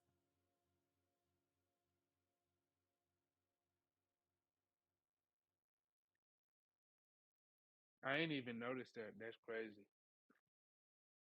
Hey, free that boy Diddy and give my boy Luigi a sniper rifle. Hey yo. Whoa. On the podcast is crazy. Free Diddy on the pod is crazy. No, not P Diddy. I said Diddy. All right. So yeah, those were the big three games that got announced this week. But let's actually one more topic, and then we'll get into the Xbox news. Let's talk about Halo, because they walling over there over at Halo Studios. What? They've been walling for a while. Wallin. You know, I was trying to give them the benefit of the doubt. They changed their name. They got rid of Connie. No, not Connie. What was her name? I forgot her name. Bonnie Ross. That's what her name was. Bonnie Ross as the head. Put Pierre Heinz in the place. You know, they changed their name. They went Islam after getting out of prison, and we were like, yo, it's a change. They're a changed man. Like they're a changed person. You know, we don't got like they're a good person now, right? Nah, bro. Halo Studios is still the same person. A new religion did not change anything. So we've been talking about this Halo Battle Royale for the longest, and it's been like in and out of production forever. It's been the Halo studio, like the Halo Battle Royale is canceled. No, they back working on the Halo Battle Royale. It's happening again. And now we're getting reports that they're ditching the Battle Royale and changing it into an extraction shooter. Oh my god. Halo is riding the wave. And I just don't like Halo as an extraction shooter. Don't even make sense to me. But they're focusing on the extraction shooter for tighter matches, bigger stakes, and more teamwork, they said. But does a Halo extraction shooter sound appealing to you? What are we extracting? The flood? I'd rather have a Borderlands extraction You shooter extracting than the Halo flood? extraction shooter. Like, bro, that's what I'm trying to figure out. What is the treasure? What is the item that you're gonna be extracting as a Spartan? As a Spartan, what are we doing here? You're not, bro. Exactly. You're What are not we looting. You don't loot in Halo, bro. So it don't make no sense. They just wasting bread. Hey, they might drop something crazy. You never know. But at the same time, who the fuck? Why is everybody going to extraction shooters? there's Them only don't one even last that game. long. There's only one game that has had real success. Like Arc That shit don't even Raiders. last long. Arc Raiders was and that now we see Arc Raiders numbers go down. Bruh, niggas are complaining about Arc Raiders. It's the same shit. Like, cause that's all. I mean, even battle royales are the same, bro. All that shit is just the same, bro. It's the same slop. But at least a battle royale for on Halo would be more. Yeah, it would make made more sense. It made so much sense Yeah, as a it'll battle make more royale sense. That's with the only thing. vehicles, with the way that the Yeah. especially after the Weapons, grapple hook and everything, abilities, like bro, weapons, that abilities. shit would have been perfect. But as an extraction shooter, I just do not see anything that makes me think Halo and extraction shooters can work together. And then they could have made that whole in any way. You could have been like, you could have probably just start off as a human when you drop. You're playing as regular. Like, yeah, go you're and find a suit. regular Like, that'd be human. live. Yeah, you're playing as a regular human. As an ODST. You got to retrofit. You got to retrofit. And you coming down in the pods, like that's how you drop down. You come in those pods, bro. That shit like was the literally best, the perfect. best armor gonna be like you pretty much being Master. You Chief, get into a Spartan. you become a Spartan as the legendary armor. You gotta find like bits and pieces of different broken Spartan armor and retrofit it to yourself, like craft it and retrofit it to yourself. Cause the Spartan armor gonna be too big unless you a big ass normal human. Yeah, like that shit was like that shit so wrote itself. Yeah, it wrote itself. So much they could do. The extraction shit is like y'all said. Like, what are we extracting? What are we looting? As a taking? in Halo. Oh, we gotta like I can understand the weapons because obviously you just take the weapons from the games as the weapons, but what kind of loot? They about to make up some fake shit. Bro, when I seen that Forerunner tech, we gotta get some Forerunner artifacts. I don't like that's the only thing I can think of. Bro, when I seen that tweet, I just scrolled. I was just like, yeah.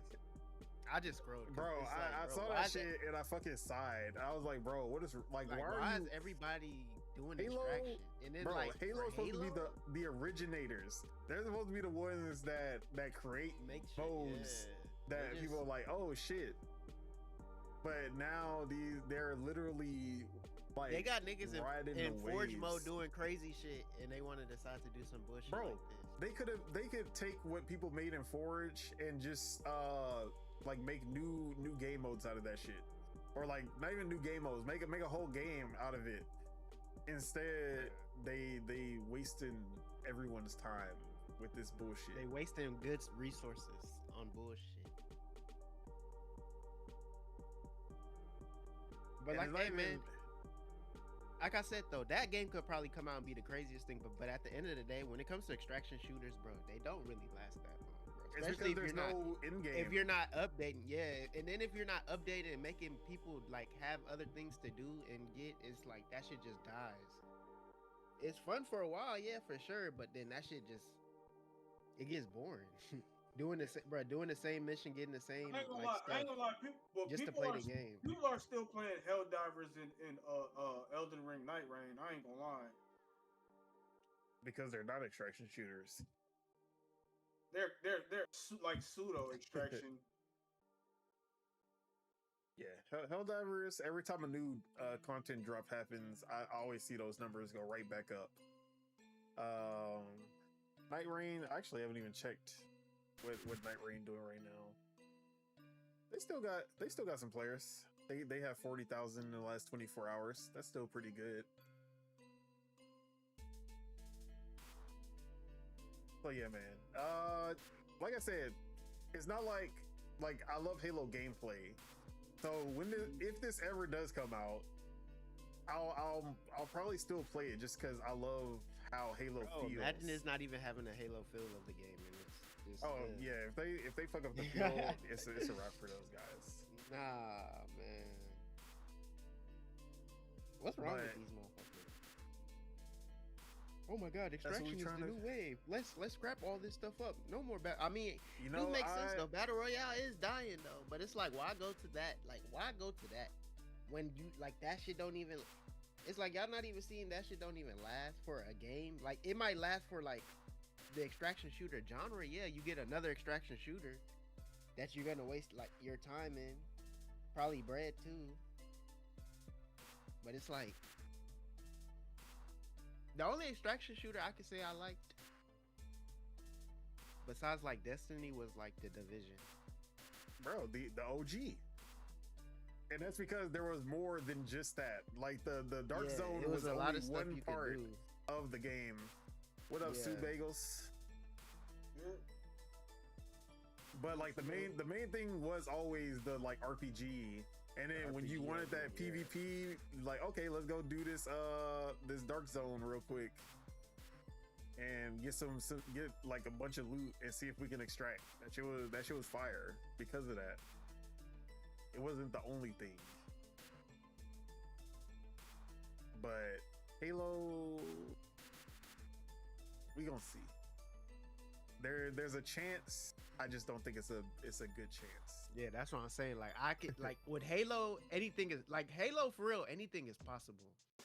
But when you put it into certain hands, they be doing a lot.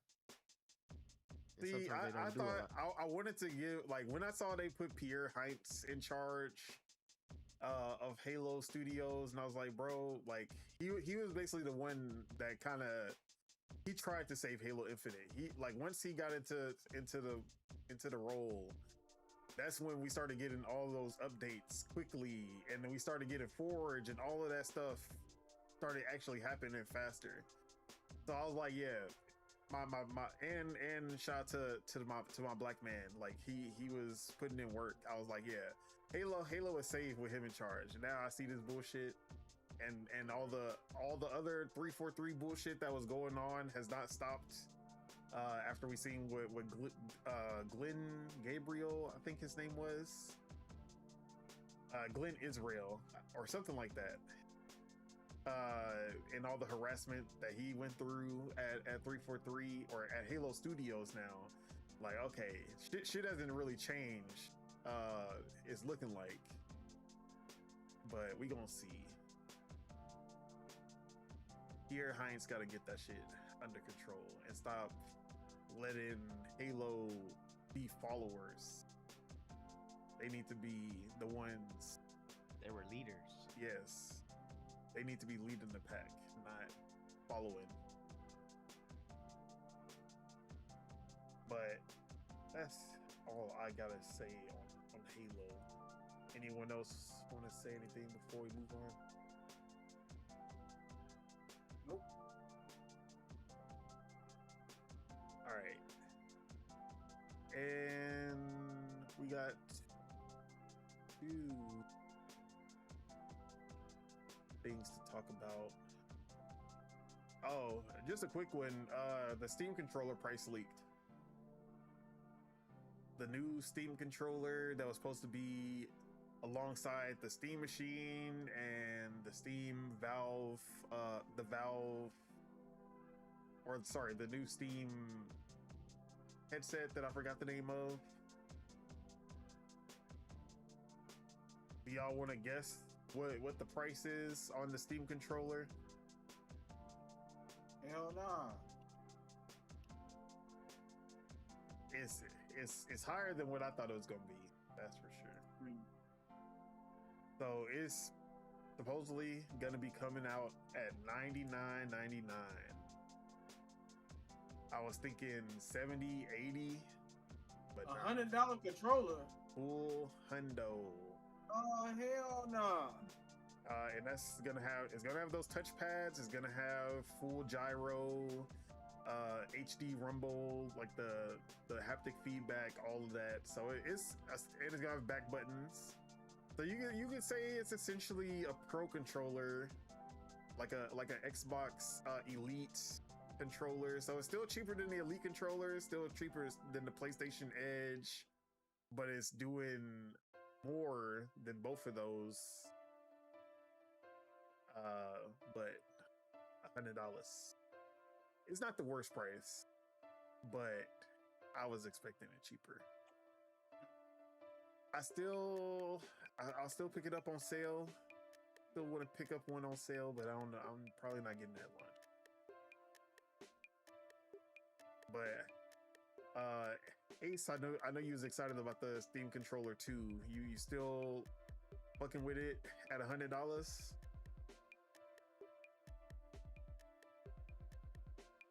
And Ace is not. But anybody picking it up at $100? Hell nah. Bro, I just like my 8-bit dough broke, and so I bought a cheaper 8-bit dough. You supposed to go when it break, you go higher, not lower. Hell nah, nigga. The fuck. When this one break, then I'll go higher. I go low, then I go high, then I go low. Then I go back and forth, bro. I break my expensive one, I buy a cheap one. I break my cheap one, I buy an expensive one. That's how I go. But yeah, I'm not in the rush at all for a new controller, so bro, me either. I'll wait for the sale. All right, let's get into this Xbox news because we had a lot happen this week when it comes to Xbox, Asha Sharma, and everything going on with those guys. And for once, it is almost entirely positive news. What? Xbox positive news? That's crazy. So it all started on Wednesday, I believe. Tuesday, maybe. We talked about last week where we got the internal memo from Asha Sharma that she sent to the people at Xbox that Game Pass has become too expensive. And we're like, okay, it sounds good. Like they're acknowledging that it's expensive, but what are they gonna do to like lower it? Like, first off, when is it gonna happen? How long is that gonna take for them to lower it? And what are they gonna do to lower it? Not even a full week later, Asha Sharma went out on Twitter and said Game Pass Ultimate has become too expensive for too many players. Starting today, we're dropping the price of Ultimate from $29.99 to $22.99 a month. But future Call of Duty titles will no longer join Game Pass Ultimate on day one. They will join this tier the following holiday after launch. So basically about a year later. Current Call of Duty titles will remain available to Ultimate subscribers. We'll keep learning and evolving Game Pass to better match what matters to players. So, effective immediately, Game Pass is no longer $29.99 a month. It is $22.99 a month. The only change that has been made is that Call of Duty Modern Warfare 4, or whatever the next one is, will not join Game Pass day one. It will join the next year when the new Call of Duty comes out. So that's the only change that has been made when it comes to Game Pass.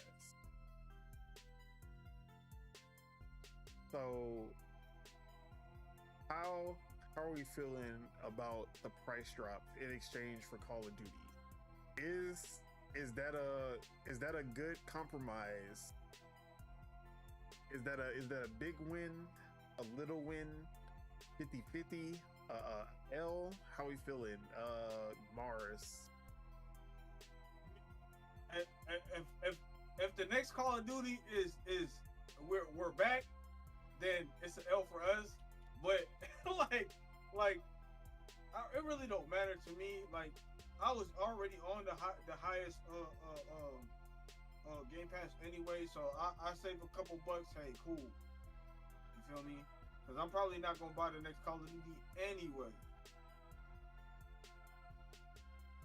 So it really don't even matter. All right, so you feel like the price drop is worth it just for no Call of Duty? Yeah, I feel like it's worth it. I saved a little bit of bread. I'm not gonna buy Call of Duty regardless. So, hey, thank you. Two Jersey said, "Big Ashy doing work." We are not calling her that. Like we're not letting this become a thing. I'm not gonna lie. If management hadn't have changed, would this still be what we would like? Are these her ideas or are these somebody else's ideas? So this is how I think of it, because ever since she got into position, we've been seeing a lot of things come like she just been rapid firing like really good changes to Xbox, starting with like the achievements overhaul. But we also got the report from Jez Corden that the achievements overhaul started with Sarah Bond before she left. See, that's what I'm talking about. I said So like some of these things that were happening is things that were already in place before she got there, and she's getting the credit for it. Take all the credit, like bro. But like, okay, what? Look, I feel I'm glad, but it pisses me off at the same time. No. I'm not mad about it, because this is the thing. If she hadn't, like, if these things happened before she left, before Phil left and before she got here, then they would be like, everyone would be against her. Everyone would still be against her today, right? Like, we were all skeptical about her when she got there. I was gonna be, bro. I ain't know anything about her until this shit right now. So like, bro, I'm against her regardless. She do good or bad. Like, I got bias now. Like, bro, like, what the fuck?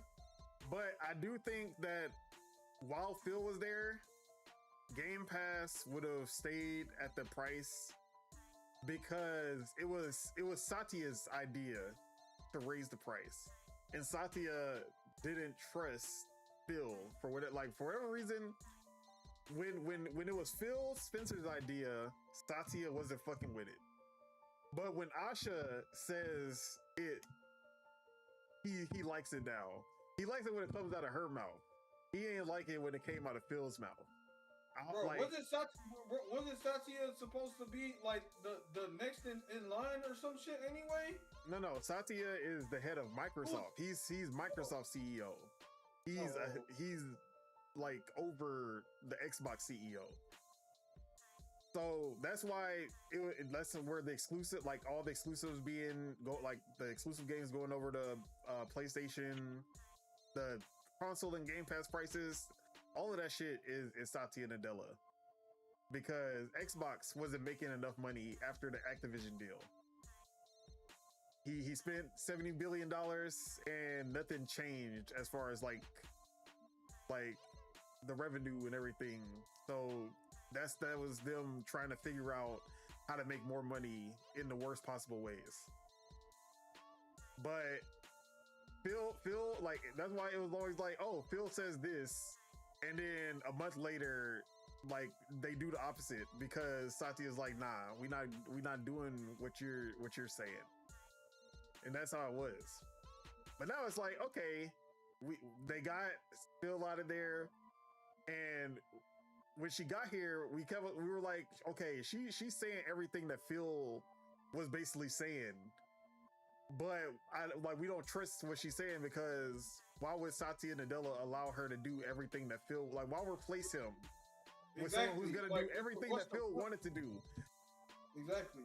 But that's exactly what's happening. She literally doing everything that Phil was already preaching before, which makes no sense. It makes no sense, bro. But it makes sense when you, like, I guess because there had to be some kind of beef between Satya Nadella and Phil Spencer. That's all I can see it as.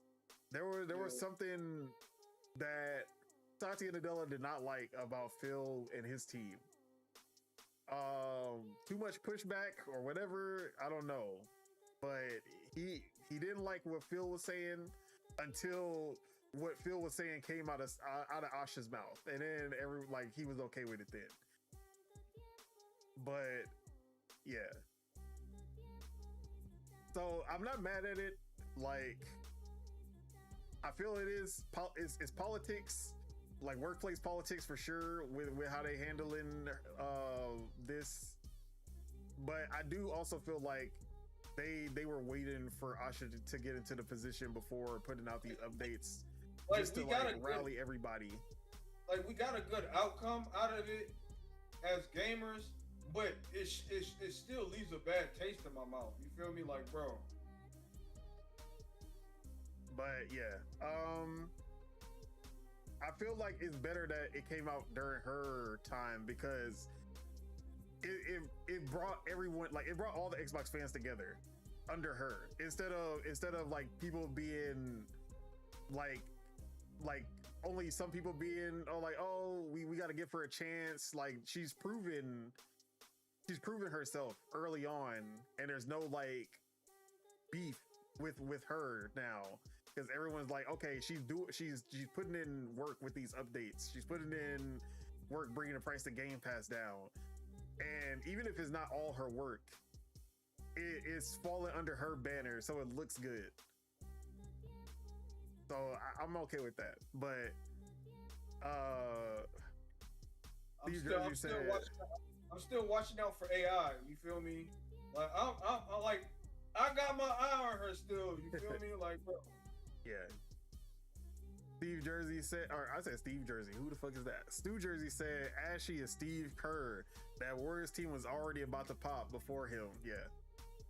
And then Stu also said gamers were capping for $29.99 too, talking about it was a great price. Shake my head. Still $3 too high in my opinion. Nah, $29.99 was a great price for me, because I was already playing for Fortnite Crew, which was $11.99, and $19.99 plus $11.99 was $31.99. So I actually saved $2. So if you were like me, it's circumstantial. Yeah, if you were like me, you were already Fortnite Crew, you lucked out. $29.99 was a great price. But also, I feel like they added enough to make the $29.99 worth it for for a lot of people. Going from like averaging under 50 day one games to 75 plus day one games, I feel like that's a pretty big difference in my eyes. But you know, it's up to the consumer to determine the value. Yeah. But in my eyes, I thought $21.99 was good for me, because I lucked out.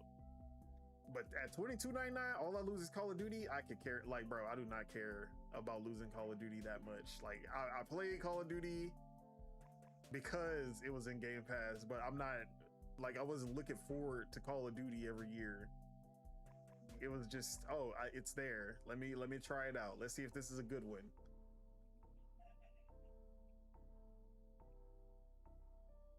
We gonna talk about multiplayer for sure. So yeah, Spitta, how you feeling about the price decrease in exchange for Call of Duty? Worth it, or are we sad that Call of Duty is no longer in Game Pass? Your favorite franchise? My favorite what? Your favorite franchise? That's a lie. Anyways, I'm happy that the price went down. It should go down a little bit more. But with Call of Duty, I mean, the only thing is, like, I'm just sad I can't try the game out, but I don't give a fuck. I don't give a fuck, because like that game don't last that long I'm not like, you know, it's like I'm not interested in playing Call of Duty anymore. It's just something like, oh, it's a new game, let me try it. Like, that's what Call of Duty is. It's one of those, like, it's that shit should be free, man. Multiplayer should be free. I don't care. With all them damn microtransactions, it might as well be free. Like, nah, fuck. Man, let me not say fuck Call of Duty. Fuck whoever got the handle for Call of Duty. I can't say fuck Call of Duty. It's whoever is in control of Call of Duty, because them motherfuckers are snakes. all I gotta say, after Vincent Pella left and started making Titanfall, it was all downhill from there. Them motherfuckers His trying to last be game- somebody. Look, his last game was Modern Warfare 2. And what do people say was like the last like really great Call of Duty? Modern Warfare 2. OG Modern Warfare 2, not 2020 or whenever that game came out. Bruh, them niggas, they're trying to be something that they're not. And the only people Modern that's Warfare- paying for it are Modern the Warfare- consumers. The new Modern Warfare 2 is cool. It's just y'all didn't like y'all didn't add the part for Modern Warfare 2 until Modern Warfare 3. It's like, bro, like y'all should have just kept it in 3. You know what I mean? In 2 instead of making 3. Like, bro, they were wilding with the remake. Nah, they crazy. That like, bruh, I had thought about this shit. Even though we talked about it, that shit just really like it hurt me. Like, imagine, bro, imagine buying skins and shit for a game. Then they tell you you can't use those skins and stuff no more. Every year. Right. Like fuck them, like for real though, like on some real shit, fuck them niggas. Like that shit is so crazy, and they're trying to be like something that they're not, and they're just finessing motherfuckers. Cause I thought about that shit again, I was like, bro, that's crazy. Motherfuckers out here are buying skins for a game that they can't even That use only lasts throughout for a the- year. Yeah, like you can't even use it. Well, now they made it so Like, that's why they have those in between games. It's like, oh, you can bring your Modern Warfare, your Black Ops 6 skins It's a into Warzone. Black Ops 7. You can bring your your Modern Warfare 2 skins into Modern Warfare 3, and then so it's every 2 years now instead of every 3 years. But the game that they're trying to copy, the skins that dropped when the game first came out, you can still wear those. And then if you got those OG skins, like you're cool because of that. You still like That That shit. shit was Once cool. I was thinking about that show while I was working. I was just like, yeah, because like when I seen the news about Call of Duty being out, I was just like, man, bro, at this moment right now, like Call of Duty doesn't do nothing. It doesn't do anything. Like it's slop, bro. That shit is fun for like that shit used to be, bro. Now before this, that shit used to be fun for like 3 months, 2 months, like a couple months. Now that shit is fun for like a week or two, a month.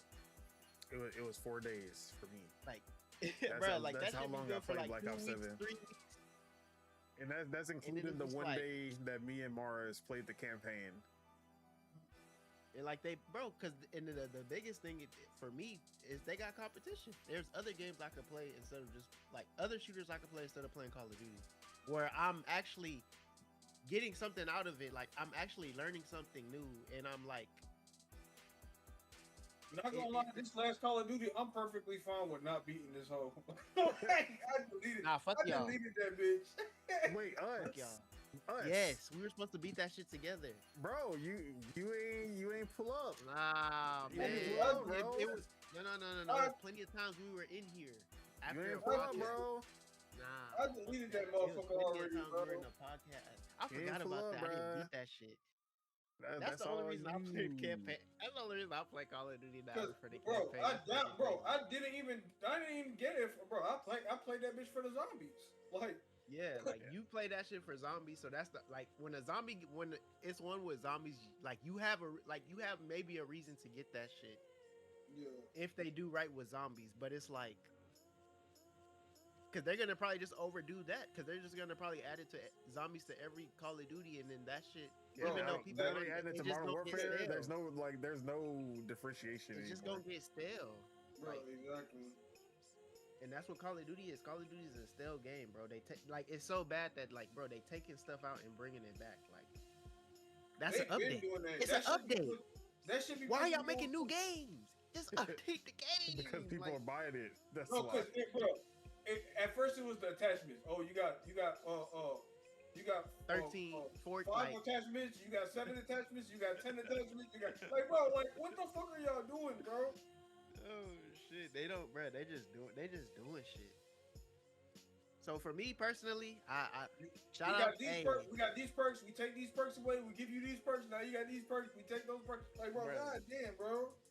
as long as Game Pass is going down, I'm here. And as long as they not let Call of Duty be the only thing they take away, I'm chilling. That's the main thing.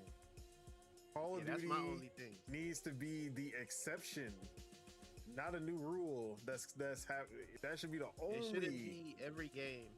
That should be the only. Every other game. That's the main concern. Every other game. Nah, hell no. Are they gonna What if there are other games? Like, what other game? What if they're like, oh, these games are too big to be in Game Pass? What if Elder Scrolls 6 and Fallout 5 are too big to be in Game Pass? Elder Scrolls and Fallout 5. I mean, I'm doing the 6-7 meme right now. Put your hand, But like, that would be bad because I wouldn't want to, Bro, that would be So like, that would be That would bad. end I the just think shit. Call of Duty should be the only one. Call of Duty should really be the only one. So yeah, that's what I'm saying. It needs to be Because Call of Duty is different from the. I feel like Call of Duty is different from the. bro, because it's a yearly franchise that comes out every single year, $70 every single year, and people buy it in the tens of millions every single year. Yeah. And Game Pass ate into that a little bit, and they were like, "Nah, we need this shit to be." It doesn't fit for the what you call. And then Call of Duty, and then another thing is like they kind of got. To me personally, they kind of got it late because Call of Duty is going. It's not going downhill fast, but it's like It's not. as you can really tell, it's like not it hitting should. to where people are like just waiting for the next Call of Duty. Nobody's waiting. Nobody new. Nobody. Only people that's waiting for Call of Duty, I feel like, are Old heads. motherfuckers that get paid, old heads and people that get paid to play the game or like talk about the game and stuff like that. But like everybody else is like really onto other stuff because it's really Call of Duty. Like the best time Call of Duties were out were funny kind of thing was like where certain like games weren't hitting. Now games are like multiplayer games are hitting way more than it was back then. Facts. Because people are just making multiplayer like Marvel Rivals. Like it's a whole bunch of a whole bunch of games that are because they realize that people like to play with their friends and like bro, Battle Pass, every game got like and then that too. So it's like people are not really playing Call of Duty like that. So yeah, I feel like most people who have Game Pass don't really care about Call of Duty that much. It was like a novelty that it was in there, but it was never like, I'm excited to play Call of Duty every year. Or people who were playing Call of Duty who didn't have Game Pass did not, like, there was no reason for them to get Game Pass because Call of Duty is their game. They buy like 1, 2, 3 games every year. And Game Pass is not going to change that. Yeah, because they rather own the game than Exactly.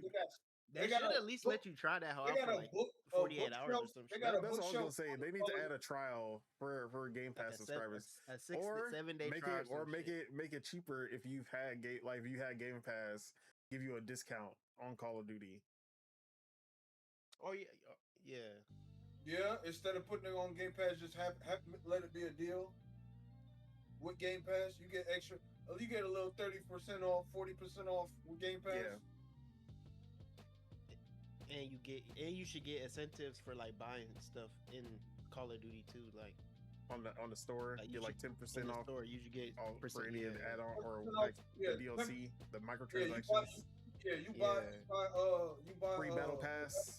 You buy battle pass, you battle get 10% off, 20% off. You feel me? Like But I also think, like when you think about it, I do feel like it, like if they capitalize on it, they can make Call of Duty last longer the way that they're doing this because they're adding in the games a year after launch.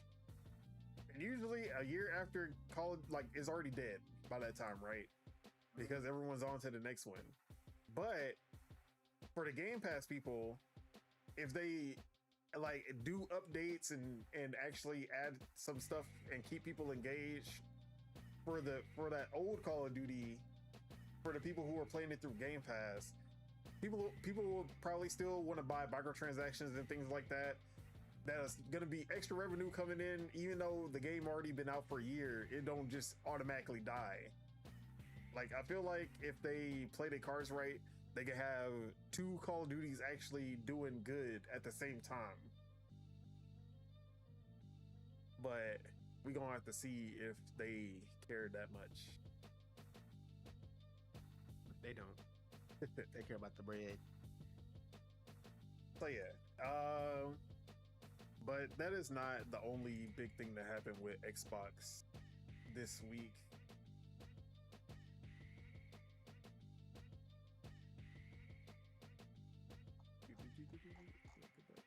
All right.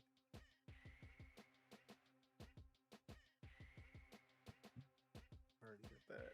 So after this, I think 2 days later, Asha Sharma came back to Twitter with a manifesto. Matt and Asha, I should say. Matt Booty tried to put his name on this, but we know that the Booty ain't have nothing to do with this. I don't know why he trying to insert himself into everything. Booty don't have nothing to do with this. That is a wild statement. But they put out a manifesto on Xbox Wire called "We Are Xbox," and this basically solidified Asha and got every Xbox fan at least hopeful for the future of Xbox. So without reading through all of this, she basically goes into how Xbox has been the place where they brought gaming together by bringing people together with Xbox in 2001, Xbox Live in 2002, and finding new ways to connect from the friends list, achievements, playing across devices. And that's the spirit that kept them alive for 25 years. But now we have work to do because players are frustrated. Console updates have been less frequent. The PC presence has not been strong enough. And the pricing has just been getting harder for people to keep up with. But they basically put out a roadmap as to what they plan to do to bring Xbox back. So basically, starting with the new North Star will be daily active players. We will execute this through 4 priorities. Starting with hardware, they want to stabilize Gen 9, which is the Xbox Series X generation, as a healthy and high quality base. Deliver Project Helix to lead in performance and play your console and PC games. Lead in comfortable, personal, high performance accessories. Build a strong ecosystem that expands through choice and reach. Build a strong ecosystem that expands choice and reach. Then through content, they want to grow and extend an enduring portfolio of franchises players love. Evolve our third-party partnerships and strengthen our 5-year slate. Expand into China, emerging markets, and mobile-first audiences. Maintain and grow in live games and long-term stewardship. Elevate creator-centric platforms like Minecraft, The Elder Scrolls Online, and Sea of Thieves. And through the experience, they want to fix the fundamentals for players and partners. Make Xbox the best place for developers and creators to build and grow. Overhaul discovery, customization, social, and personalization to connect the community. And then with services, they want to fortify Game Pass with clear differentiation and sustainable economics. Return the business to durable growth and strong cost discipline. Make cloud play feel native, fast, and reliable across TVs and low-cost devices. and use mergers and acquisitions deliberately to accelerate growth where organic paths are too slow. Along the way, we will reevaluate our approach to exclusivity, windowing, and AI, and share more as we learn and decide. Then they went on to basically say that Xbox is a challenger now. Like they're not coming from a point, like they're not coming from a position of like being a champion anymore. They're coming from the position of being a challenger, and are going to be self-critiquing themselves until they can figure out like how to get back to what Xbox should be. And who the champion then? We know who the champion is. Big Nintendo outside. But another thing that she said is that the Xbox will be built to be affordable, personal, and open. We will offer flexible pricing so it's easy to get started and keep playing. The experience will adapt to you, letting you customize how you play, helping you find what you'll love, and connecting you with the right people. And we will be open to all creators, from individuals to the largest studios, giving anyone the tools to reach a global audience. Keep their games growing over time. So that was basically the gist of this manifesto. Obviously, the biggest key takeaways is fortifying Game Pass, which we already kind of saw. Fortifying Game Pass and trying to keep it affordable and keeping the price, like the cost discipline. We just saw that with the price decrease, so she's already started on that. Mergers and acquisitions is back on the table after the like the ABK Activision acquisition. A lot of people were like, yeah, Xbox is never, like, they're not acquiring anybody after that. All the bullshit that they had to go through to get Activision. But it does seem that acquisitions are back on the table. I don't know if they're going to be going for big ass publishers ever again, or if they're just going to be going for smaller studios, but we'll have to see. Evolving third-party partnerships. So things like Ninja Gaiden 4, that was a third-party partnership. Towerborn, it seems like they're going to be going even further with things like that. Expanding into China, something that PlayStation has been doing a good job with. Xbox definitely needs to get on that train because they can't keep being late to stuff like Black Myth Wukong. But the biggest thing out of everything is we will reevaluate our approach to exclusivity, which we talked about how Xbox is having big internal discussions about the possibility of bringing back exclusivity for Xbox, no longer releasing games on PlayStation, etc. But now we have it in words coming straight from Asha that they are looking to reevaluate exclusivity. Now, does that mean that they about to just come out and be like, yeah, Halo campaign Evolve is no longer coming to PlayStation? That's not happening no more. Fable, we taking it off the PlayStation Store, is not happening. Like, I don't think that's gonna happen like that. But I do think in the future, in the future, it won't be Gears of War Reloaded coming day and date on PlayStation or some shit. Like Gears E-Day won't be day and date on PlayStation, maybe. Something like that.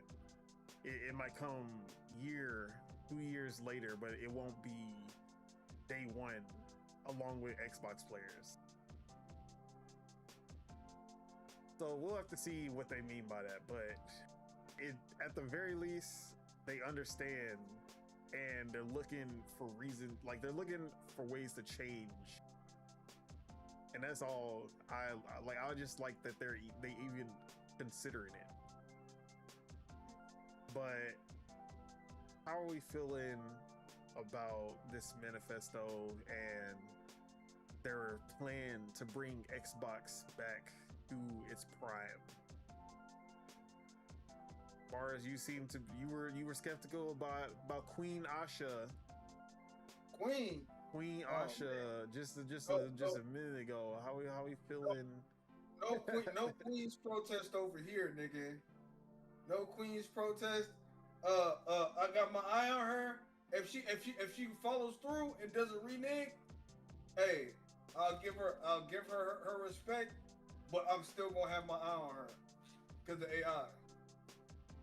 She also said we reevaluated our take on AI, which was something that they were already working on before she got there, and now she's saying that they're gonna reevaluate what they doing with AI. So we'll see. She also said when she got there, like the first thing she said in her message when she was appointed is that we will not be like making AI slop.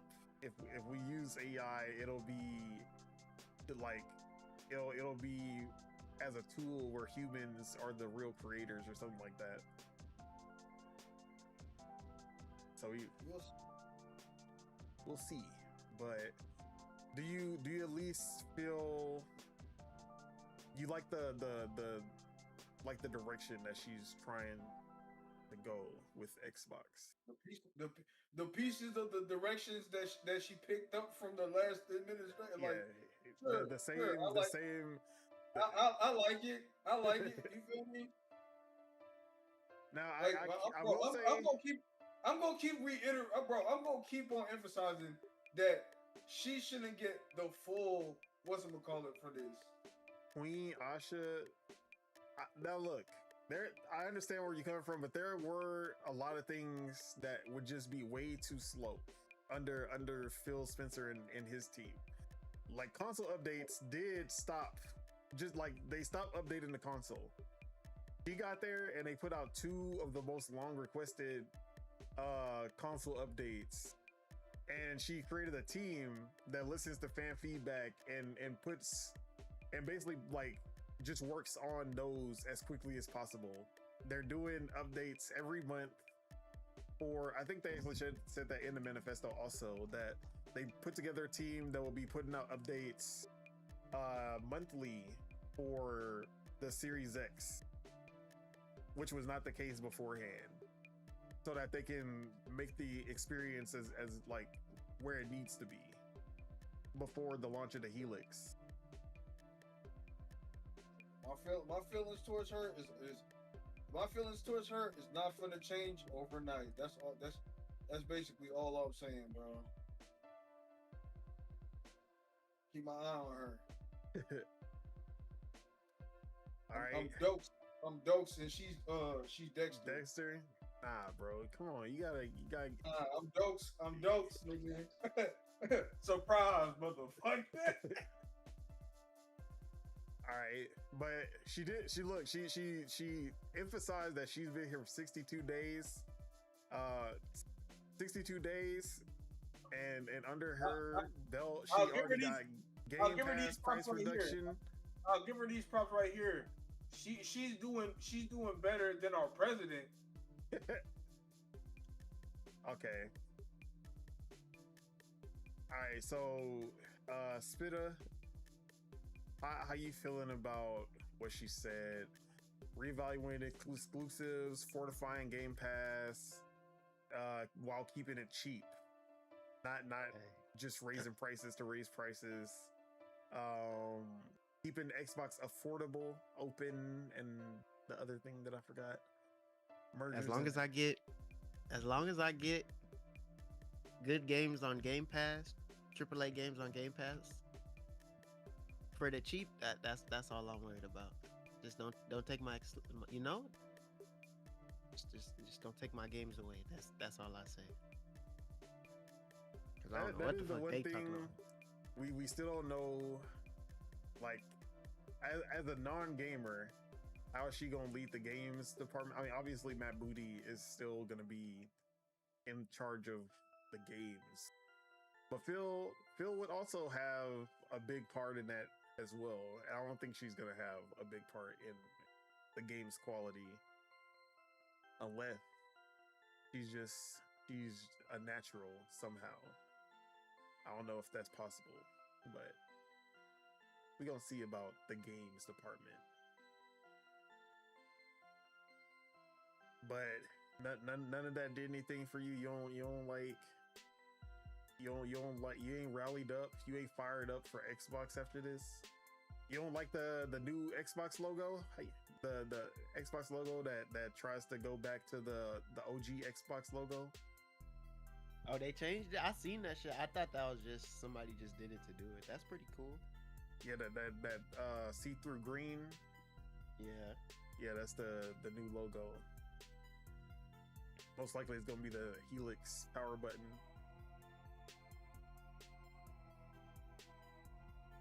So yeah, like I said, I like everything that she's saying.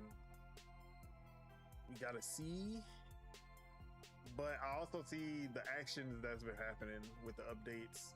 She said, like, yeah, we're gonna be focused on updates. We got in the last 2 months, 60 days, we seen 2 big updates happen already for shit that people have been like asking for forever. She said Game Pass is too expensive, and then within that same week, she lowered the price of Game Pass. Like I'm seeing the actions along with the words. So I have more reason to believe when she says, yeah, we gonna evolve our third-party partnerships. We gonna use mergers and acquisitions to accelerate growth. We gonna reevaluate exclusivity, because at least when Phil said, oh, when it comes to exclusives, we do care about exclusives still. It didn't match. The words ain't match what was happening. He said we still care about exclusivity, and we still saw Gears, Halo, Forza all coming to fucking PlayStation the same day as Xbox. So, I like what's going on with what she's saying, and I see the work being put in to back it up. At the very least, I feel like they're gonna try to hit everything that she said. But also, the new Xbox or the new Xbox CEO.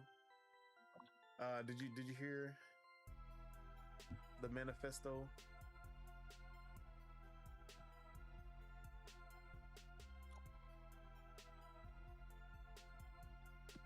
Is he even here? Did he unmute for no reason? Oh, me? Wait, what? Yeah, I was talking to you. Oh, what happened? My bad. No, I was asking, did you hear what I was saying about the new CEO and the We Are Xbox speech and everything? No, I didn't. I wasn't paying attention. But sorry. My bad. My bad. No, you good. I just don't No, want to you have to good. repeat everything. No, I completely understand. Trust me. So yeah, but I like the direction, and honestly, for me, if the exclusives thing, that's really the main thing for me. If she changes the exclusive route and they go back to at least timed exclusives, at least keeping games off PlayStation, like at least the main franchises, keeping those off of PlayStation, something like that. Because technically we have not got a like mainline Halo, mainline Gears, mainline Forza game on PlayStation. There's still time to renege. It's been a 4-year-old Forza game, and day one Gears, but it's a remake. Day one Halo, but it's a remake. You can still renege on this. Like Fable, you can still renege on all of that. So if they renege on all of that, I'm gonna be happy. Bro, I'm telling you, you feel me? Like I'm not holding my breath, but you feel me? Like I'm trying to like keep myself from overhyping myself from shit. You feel me? Like, bro, like a nigga don't want to get burned again. You feel me? So Yeah, that's all it is, really. There's definitely there's good reason to be skeptical, but I want to give her flowers because I see like the way that everything is happening is calculated. I see a calculated approach to everything that she's doing. And I feel like that's a lot of reason why everyone's rallying like behind her now, even though everyone was so skeptical about her beforehand. But you just gotta make sure that, especially after this, there has to be results for almost everything that she mentions. Like we have to be able to see it. Yeah. And the way that she's moving, it got to be like sooner rather than later. So we gonna see.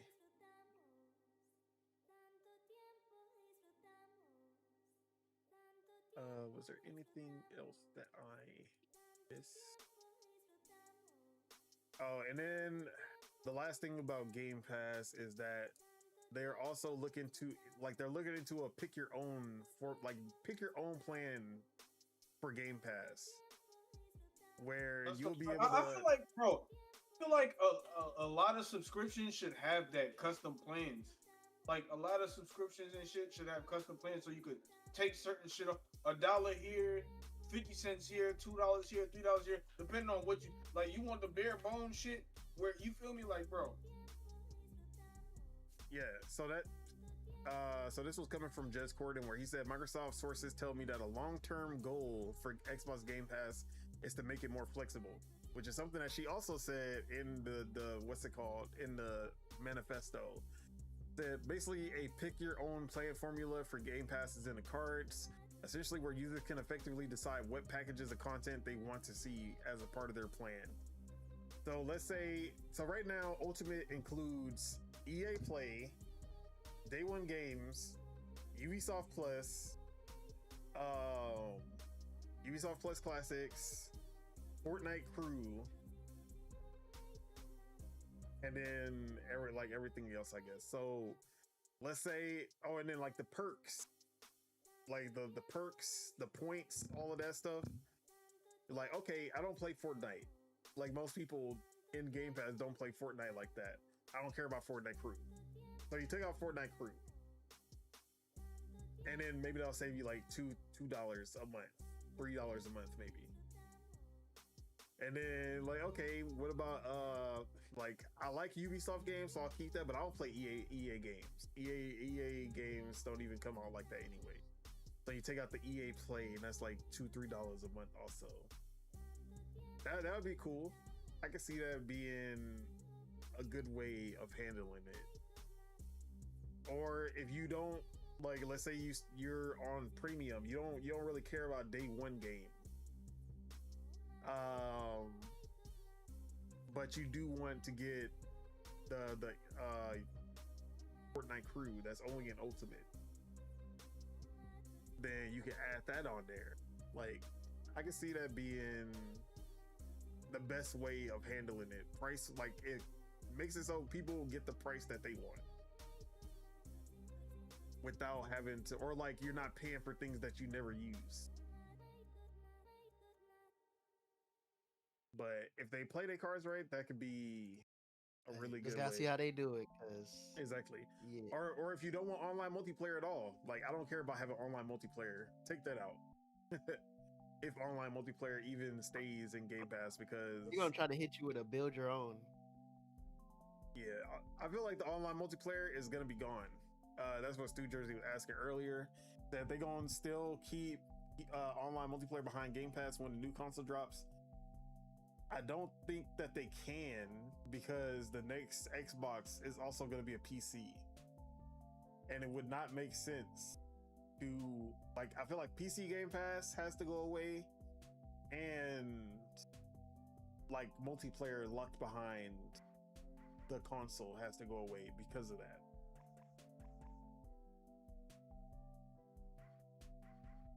But we gonna have to see how they handle it. But I think that's basically what it's gonna be.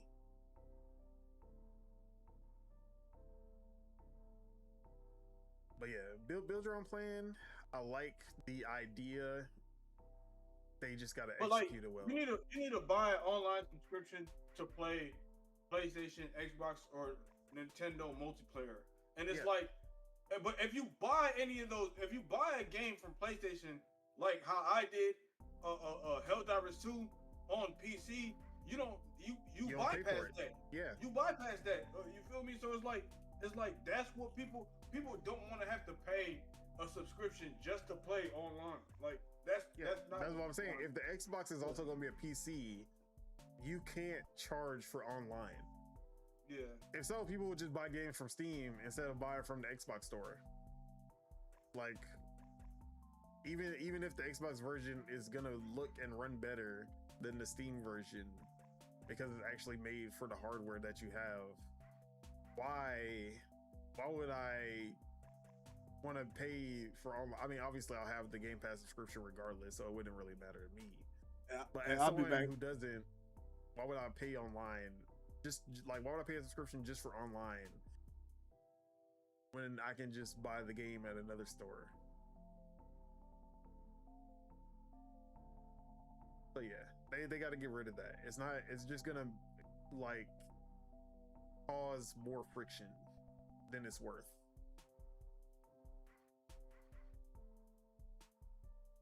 Hey, they need to take notes from what's that place that be playing all the weird ass movies and stuff for free? That one website, Tubi. Yeah, with the cheap movies with Tubi. You know what I'm talking about? Yeah, Tubi. Yeah, take notes from Tubi, bro. Them niggas got Cartoon Network cartoons and stuff up there now. Like, they got Static Shock. They don't. Fucking HBO didn't even want to put that shit on there. What? Yeah, Tubi going crazy. But Tubi went from everybody making fun of them for those Tubi originals to now they actually got some good as. I was already watching before that. I was already watching Tubi horror movies, so I was already tapped in. I just didn't know they was doing shit like that, and that shit was funny. Bro, a Tubi horror movie would probably be better than them like old school black and white horror movies. Like, bro, them hoes are just like real people just making their own type of horror movies. Which some of them be live, and then some of them just be like, bro, what is this? Bro, have you ever been bored and watched the Sci-Fi Channel late at night, bro? Bro. That was my channel for a minute. Shout out Scare Tactics. Hey, shout out Scare Tactics. That shit was wild. All right, we got one more topic, and then we out of here. Let's talk about PlayStation and DRM and all kinds of things that they got going on over there. First thing we're going to talk about is the fact that with a new update that happened on PS5, you are no longer able to access your PlayStation. You are locked out of your PlayStation. You can't play anything on your PlayStation until you accept the new terms of service that they have implemented. And for most people who just hit accept and just keep going like everyone else does, it's a non-issue.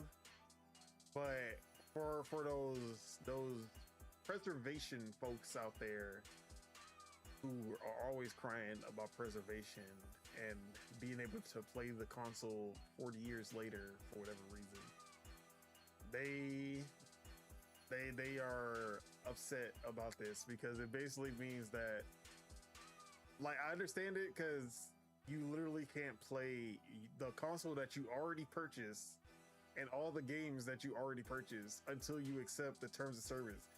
So what if you don't agree with the terms of service? Well, you don't have a console no more. It's basically what they're saying. And although personally, I would just hit the check mark without reading anything and then just go about my day. I can see where people are coming from with this, but I also do not care about preservation at all either. But is this a non-issue or is this a real problem? Yeah, Spitta, what do you think? So pretty much, you have to play the game, and then in 30 days, if you don't play it, they lock you out of it or some shit. So that I was gonna get into that one next. That was what I was gonna get into next. But this is just that is something that came with this terms of service with the terms of service. Yeah, I remember when it happened. I got on Twitter and people were just mad, like, and I was just like, damn. I was like, what? I'm trying to figure out what app does. I swear it's an app that does that shit where it'll log you out. Oh yeah, yo, apps do that. I don't know if they do it anymore, but like that's crazy though. How you had to like sign in, you had to do all this extra shit. Yeah. So again. Well, there's two parts of this. So there's actually so basically what you're talking about is that there's a DMR issue with the PS4 and PS5 right now with digital games. So every digital game you buy now requires an online check-in every 30 days, which isn't the worst thing in the world. So basically, if you're playing your PS5 only offline and you have digital games, you can't play those games. You can't play those games after 30 days since the last time it's been on internet. You have to be online every 30 days to play your digital games. Even if you want to have an only offline PlayStation, and only digital games, it's not happening, basically.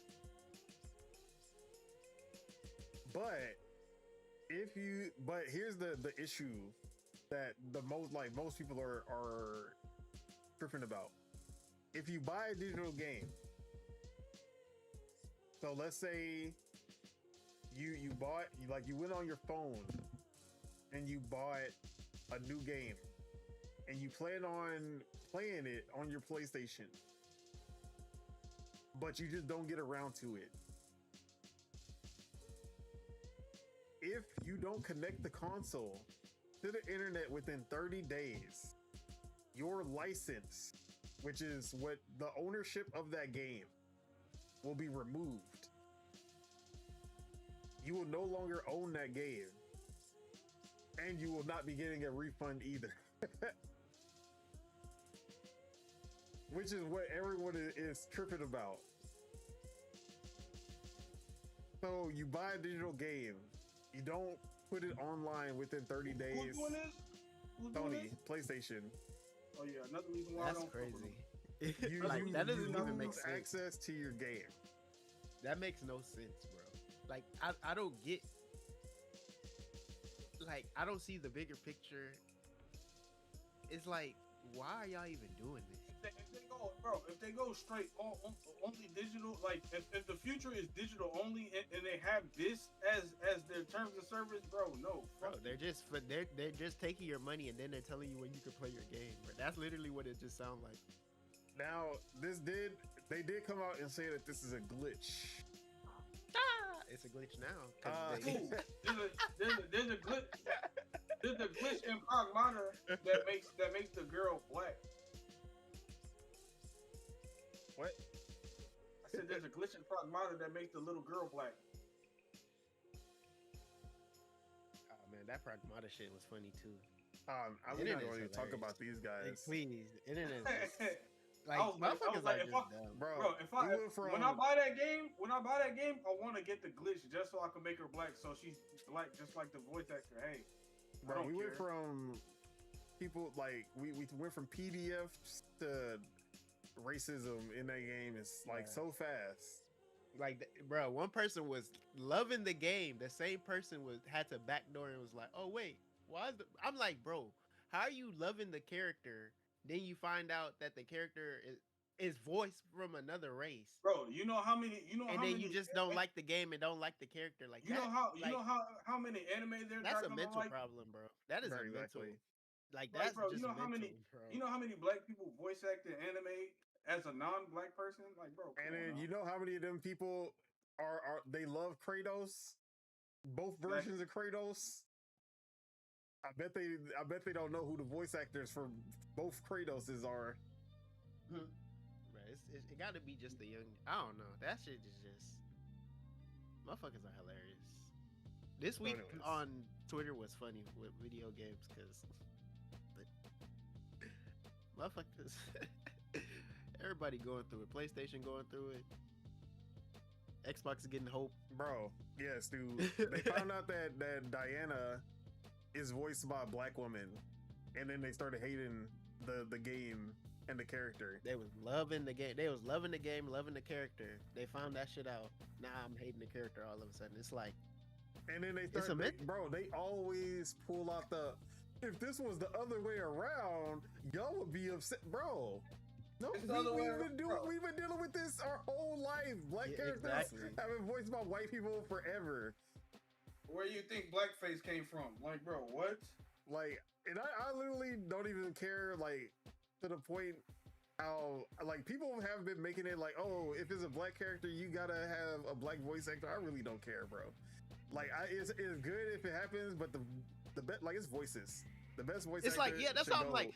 To the best. I mean, it's person. like who's going to go look for the voice actor? Like, exactly. If they sound like how the character should sound because of the personality of the character, that's all that matters, bro. Yeah. The only time I'm gonna look at the voice actor if they just killed the and it still wouldn't matter to me because, bro, it's a anime, it's a video, it's like. Did people get upset that Yoshi was a black person instead of a green dinosaur? Who knows? We don't know. It's like I'm supposed to be upset that the Japanese Goku was a female. Like, exactly. Like, I was like, that's crazy. When I found that out, I was like, that's crazy. I wouldn't even expect that. Because that voice is just too Stu funny. Jersey said, bro, I wrote credits today and did not look at voice actors. Maybe I'm crazy. Like, exactly, most people don't know. Most people don't pay attention to the credits at all. Like, you went to look up all the voice actors. Bro, everybody's skipping the credits. You skipping the credits to get the last little stuff you're looking up the voice actors for the game. Bro, you're parasocial. Like, what's it called? Like, Dispatch had some of the best, dialogue and voice actors and actresses in the game. And guess what? If Vizigal is supposed to be Hispanic, there's not a Hispanic person voicing her. I don't care. Like, she's not, like, I don't care. What's it called? I forgot who else, but there was a bunch of different races in Dispatch, and not all of them are voiced by the same race. Like, who cares? They did an amazing job. That's the only thing I care about. And it's like it's a little girl, it's a robot. It's a little it's girl's not voice. human. Yeah. It's a robot and it's a little girl's voice. Like that's like you're weird. Like that is weird, bro. Like this is almost as bad as the other people that I'm not gonna talk about. That's like saying, it's weird, bro. This little girl's not being played by a little girl. Like a little girl, cares, like bro, that like who cares? But no, the thing is, they were mad that it wasn't even. They were saying that it should have been voiced by a Japanese person. Like, bro, why? Like, I was like, what? I don't understand what y'all mad about. Like, that shouldn't even make sense. to me. Is it because but it's supposed to be a Japanese voice because it's Capcom? because it's a Japanese game. Because Like, bro, the girl's not Asian, so it's like what like why are y'all making excuses? Just say y'all racist. Bro, That's all y'all gotta do. I saw. Just say you're racist. Don't try to make no goofy excuse like that. Bro, I saw some Japanese people being racist online too. After like they were showing.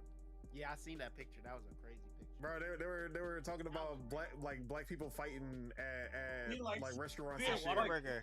Yeah. Nah, that was a fight at And Whataburger. then like they were like, were they fighting over bananas or something like that? I was like, oh okay. I But seen like, bro, that. people were like, y'all got bombed by white people and y'all just be licking their boots and shit like that, bro. They were going. I seen that whole. I know that thread. I seen that whole thread was crazy, bro. That whole thread was crazy. Bro, then they were showing the pictures and videos of Japanese people fighting and shitting on trains and all kinds of shit that they was doing.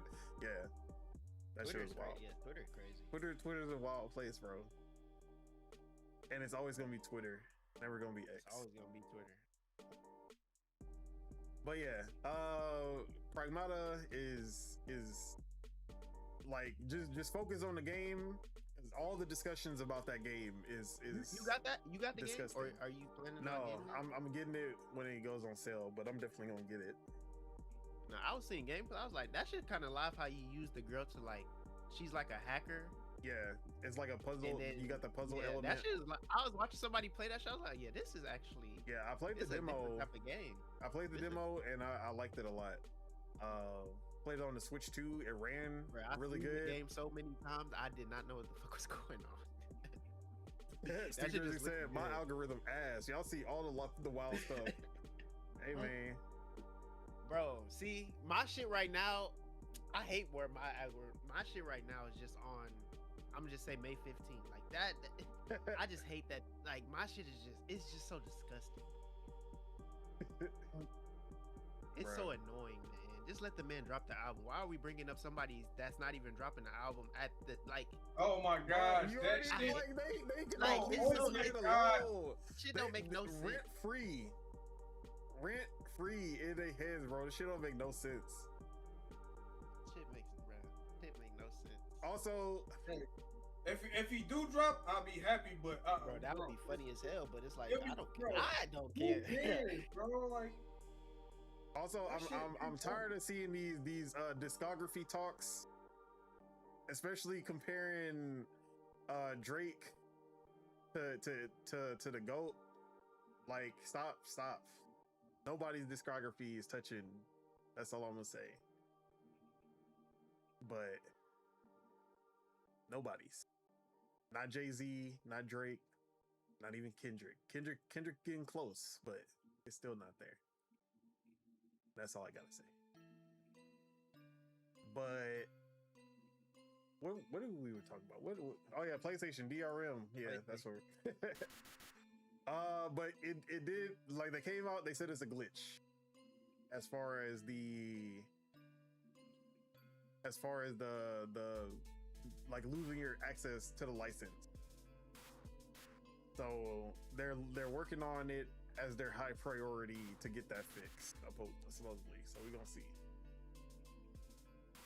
But the other thing with the 30-day check-in is still that's gonna be a problem if you want to have your console offline. Never will affect me, but you know, for the people who that pertains to, more power to you. When the nuclear fallout happens, they gonna be upset that they can't play. only glitch because they got caught, bro. Exactly. Like, Yeah, bro, what's- only. Bro, I don't know why they be thinking they can get away with stuff, because people really be reading. They be really reading that shit. I don't read none of the terms of services or anything like that. Bro, because like look at what's going on right now. Like bro, with TikTok right now, there's this thing that allows if you post a video on TikTok, they're allowed to AI remix your shit. And there was a setting to let you toggle that shit off. They took that shit away. They took the toggle off shit away, like, and they kept on retoggling that shit back on for people. It's like, bro, like they want to finesse you off of your intellectual properties, bro. That's the world that we live in. Finessing is the only way of doing business nowadays. It's sad. I'm pretty sure that's when business really started. Because everybody finesse. You just gotta not get caught finessing. I just feel like if you make a certain amount of money, you already, like, you didn't get here without fucking someone over fucking something up. I'm trying to think of real honest businesses that are billionaire companies. I don't see it From the ground up, nah. Yeah, None of them, bro. They had to do something. Like even like, even like it would be like something Facebook, small. bro. Even like the Facebook story, he was just working, like the Microsoft story, working out of his basement, bro. Then you see the actual story. We were working in our garages, and then like you see the actual story of all the bullshit that they were doing.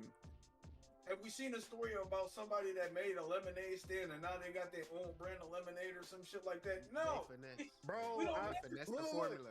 It's crazy because I just watched the Boondocks episode with Jasmine and the lemonade stand, and that's literally how every honest business. That's where it starts. Onceler, yeah, I like you. We gonna be partners.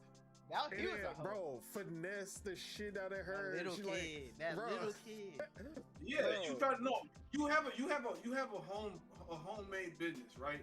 And then all of a sudden you try to make it bigger. You try to expand. And so then you partner with the wrong person. And then it gets, bro. Always. It's always that. It's the same. Sometimes you get lucky, but it's like always that. That's the story of every black business. Or even with the wrong person that tries to do you dirty. What's that barbecue dude? Tennism?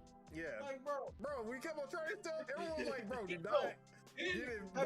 not get in business with these. Then on top of that, have y'all seen the shit about Ashley Furniture dude, the white dude from Ashley Furniture? Nah. Oh, the dude that made a jingle that went viral and then he got fired. Yeah. Up in Ashley, he was doing like you know how we used to make beats off the desk at school and shit like that. He was like rapping about Ashley Furniture like that, and then got fired, bro. And it's a white dude, and we're like, see, this is why you can't do shit. And like, his shit went viral too. Like, you feel me, like, bro. And then he got hired by another place called Couch and Co, and he doing the same shit for them. Like, nigga, y'all done messed up, like, bro. Every time, like. Every time, bro. Either they try to finesse you or they fire you. Like, life bro. is a game of it's about finesse. But that's in the blood. You don't just cook the right way. You don't add the right ingredients, the precise ingredients. You finesse. Man, crazy. Right. Everything. It's like honest everything until enough money come into play. That's all I gotta say. Yep.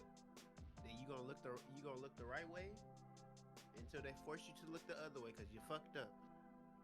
Cause that shit is funny though. But yeah, I do believe that it's an actual glitch. Like Subek said, they found they were doing back end work because a developer found a kernel level exploit. So I do think this is gonna be taken out pretty soon. But I do still think that the terms of service thing and the 30-day check-in are. I hope they're still pretty bad too.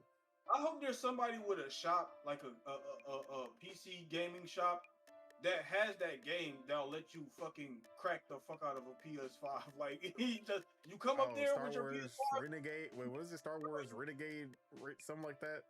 Yeah, you go up to a shop and they got the game and you just bring up your PS5 and they crack it. I hope there's somebody out there doing that shit, cause fuck PlayStation, bro. Hey man, it's not fuck PlayStation. Nah, for me. For you, you have all rights. I'll give it to you. You have all rights because they got you fucked up. They owe you bread, and they owe you bread. Nah, I got my bread back. Nah, they owe you bread. They owe you bread for. Oh yeah, my games. Yeah, all my games. Yeah, they owe me bread for all my games. Cause fuck that, bro. That's crazy though. You bought all them games and they hit you with that. If you don't buy this shit, we taking your whole shit. They took your whole shit. Like they gave you your bread back, and then they took your nah. Digital games. Not even only digital games. Physical games and digital games are only a license. It's not like you don't own shit. At the end of the day, they can take every single game from you and not owe you shit at any time. There's nothing you can do about it. Bro, when I think about the people who put real money into Stadia and bought games on Stadia, they bought Destiny 2, put all that time into their character, bought Red Dead Redemption 2, and then they just said, yeah, Stadia going offline, you don't get to keep any of these games, and we're not giving you a refund if you bought anything past 6 months ago. Bro, like, I would have had to show up to Google headquarters if I was one of these guys.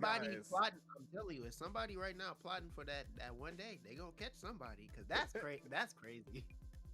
I'll have to catch you. Like, I would have to catch somebody, because that's crazy. Bro, hey, it's getting scary out here. PlayStation I bought Stadia, and I only played the free games, and I never once bought anything. That was it. That nigga, he already knew it was up. Oh, Subek said Mars should file a complaint to the BBB, Better Business Bureau. Bruh. He said he don't want to go through all that. I'm gonna just sell the 7 Seas, my boy. I'm gonna just sell the 7 Seas of the internet. You need to join the Stop Killing Games. Seas. Where the Seas at for the anime? Yeah. Mars, everybody was fucking atting you to get the website, and you disappeared. And I got y'all, bro. Hey, y'all gotta get high. H-I. You feel me? But yeah. But I saw that the other anime the other website had died. I'm like, bro, they are wild and they're going crazy over there. Hey man, so Sony out here busting motherfuckers. Sony said, after we get Crunchyroll, we not letting none of this shit slide. No sir, y'all about to buy this motherfucking Crunchyroll. Pop up. That's how you know anime just that. It's that's how you know anime is just cut that. One head, cut one head off, 2 more pop up in its place. Bro, I might be anime motherfuckers do not. They don't play with. They want that shit free. Like, I might be done with anime after like 10 years, bro. Like after 10 years, I might be cool off anime. Watch. By that 10th year, it's gonna be an anime that's gonna make him have 10 more years. Right, it really be that one anime that come out that justifies everything that you watched. All the bullshit that you watch is like, okay, this gonna keep me going for a while. You might watch less. But I got 10 more years. I really do still probably gonna watch anime. I got 10 more years of hardcore anime in me. But yeah, hopefully, they get that exploit or that glitch exploit, whatever they want to call it, taken care of as soon as possible. They better. But the 30-day check-in, I hate that they're doing that. I can't remember if Xbox ever. I knew Xbox did that shit at one point, but I think if you basically have to you have to put your Xbox offline for that shit to be taken off or whatever. I don't know if PlayStation has something similar with the go offline option, but we'll see. As far as the Switch, I think you can be offline with your Switch and still play your digital games as long as you own them. So yeah. But they need to have better versions of DRM for sure. But that's all I got to say on this. Anything y'all want to add before we wrap up the show? Or PlayStation. All right. That is it. That is all we have for you guys today. Thank you all for tuning in, and to all the people leaving comments in the chat. We do appreciate your support. Shout out to Stu Jersey and Subeg. Make sure you guys hit that like because we love you guys and it helps us grow this channel. If you're not subscribed, you enjoyed the show, make sure you guys hit that subscribe button so you can stay updated for when Project Untitled goes live. And also, make sure you join the Discord where you can continue the conversation after the pod. Hey, where should I put the anime in the Discord? In the anime section, anime and manga section. I got y'all after this. So yeah. But with that, let's go ahead and get these outros out the way. Spitta, appreciate you pulling up. Where can we find you? What you got going on? Man. You're on Spitta on everything. What am I gonna be playing? Valorant and Street Fighter. Valorant and Street Fighter. You not picking up Invincible? Nope. Nope.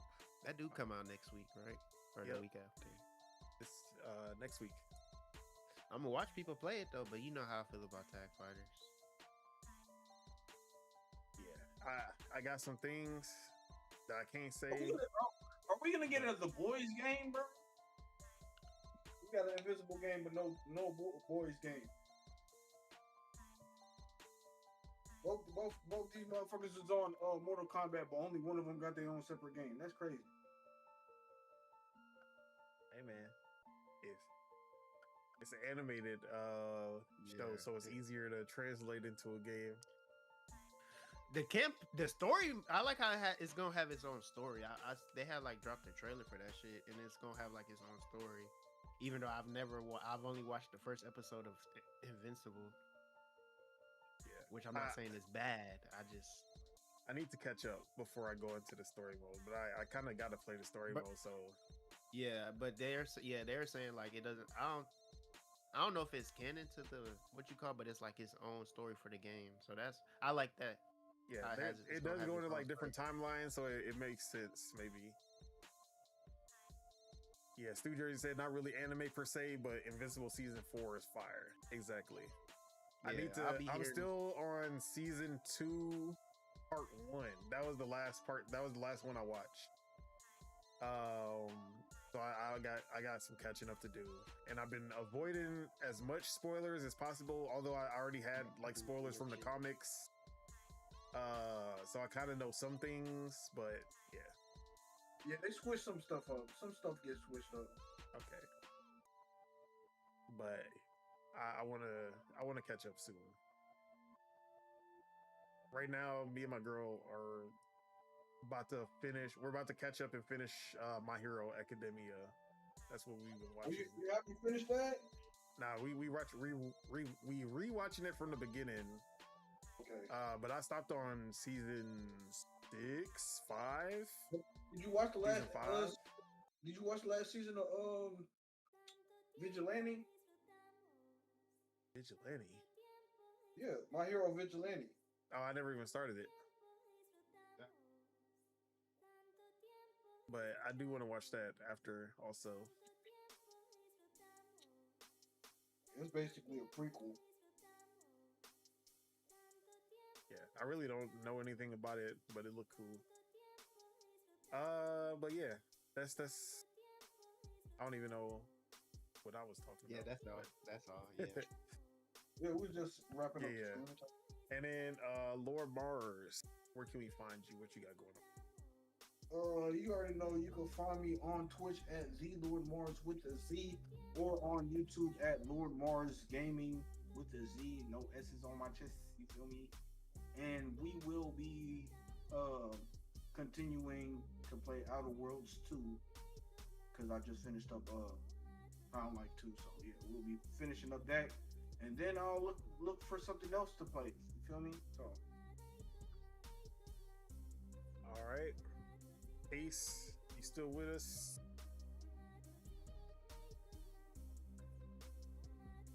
Y'all can find him on year-round on twitch.tv, year-round Ace with a 3 instead of an E.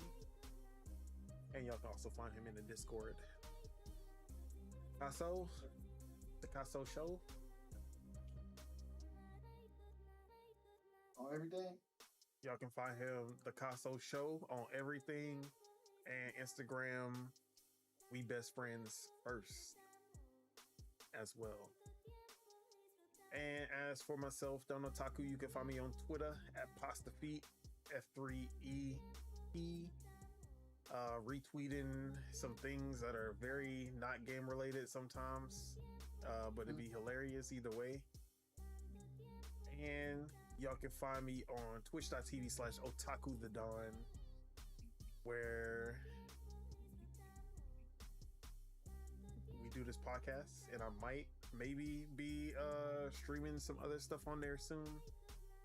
We'll see. And then of course, y'all can find me right here on YouTube, where not only are we doing Dual Wheel Gaming Podcast every Saturday, Project Untitled Gaming Podcast every Saturday, Dual Wheel with the homies of Bagels every Thursday. We went live this week on Thursday. That was fun. But usually it is a pre-recorded.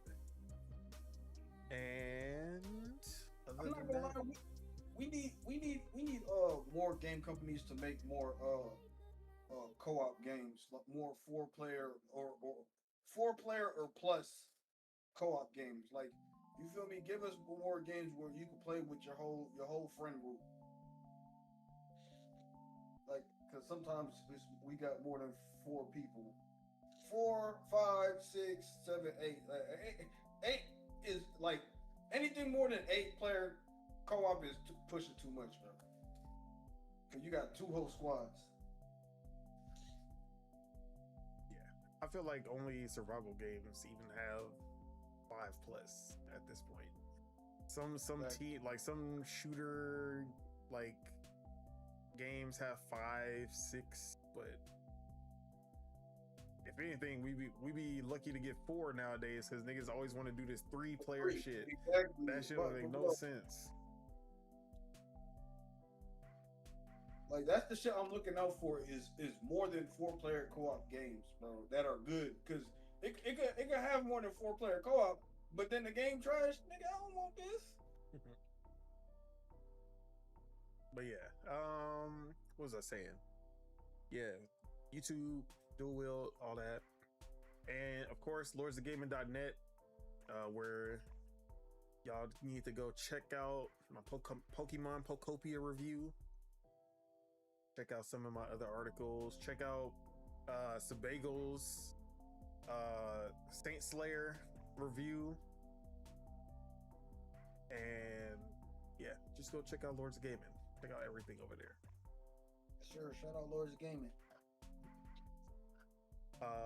With that's everything I got going on. Any final words for the people to get them through their week? I ain't got no words, man.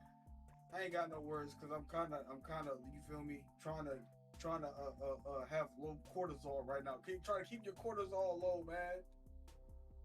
Keep your cortisols low. And your spirits high. You feel me? All right, cortisol's low, spirits high. Let's go. With that, let's go ahead and get out of here. Peace out, everybody. Enjoy your week, your weekend, your month, your year, life, everything in between that, everything after that, if you believe in that. You feel me? And that's a fact. Feel me? And that's a fact, Jack. And that's a fact, Jack. Bye-bye.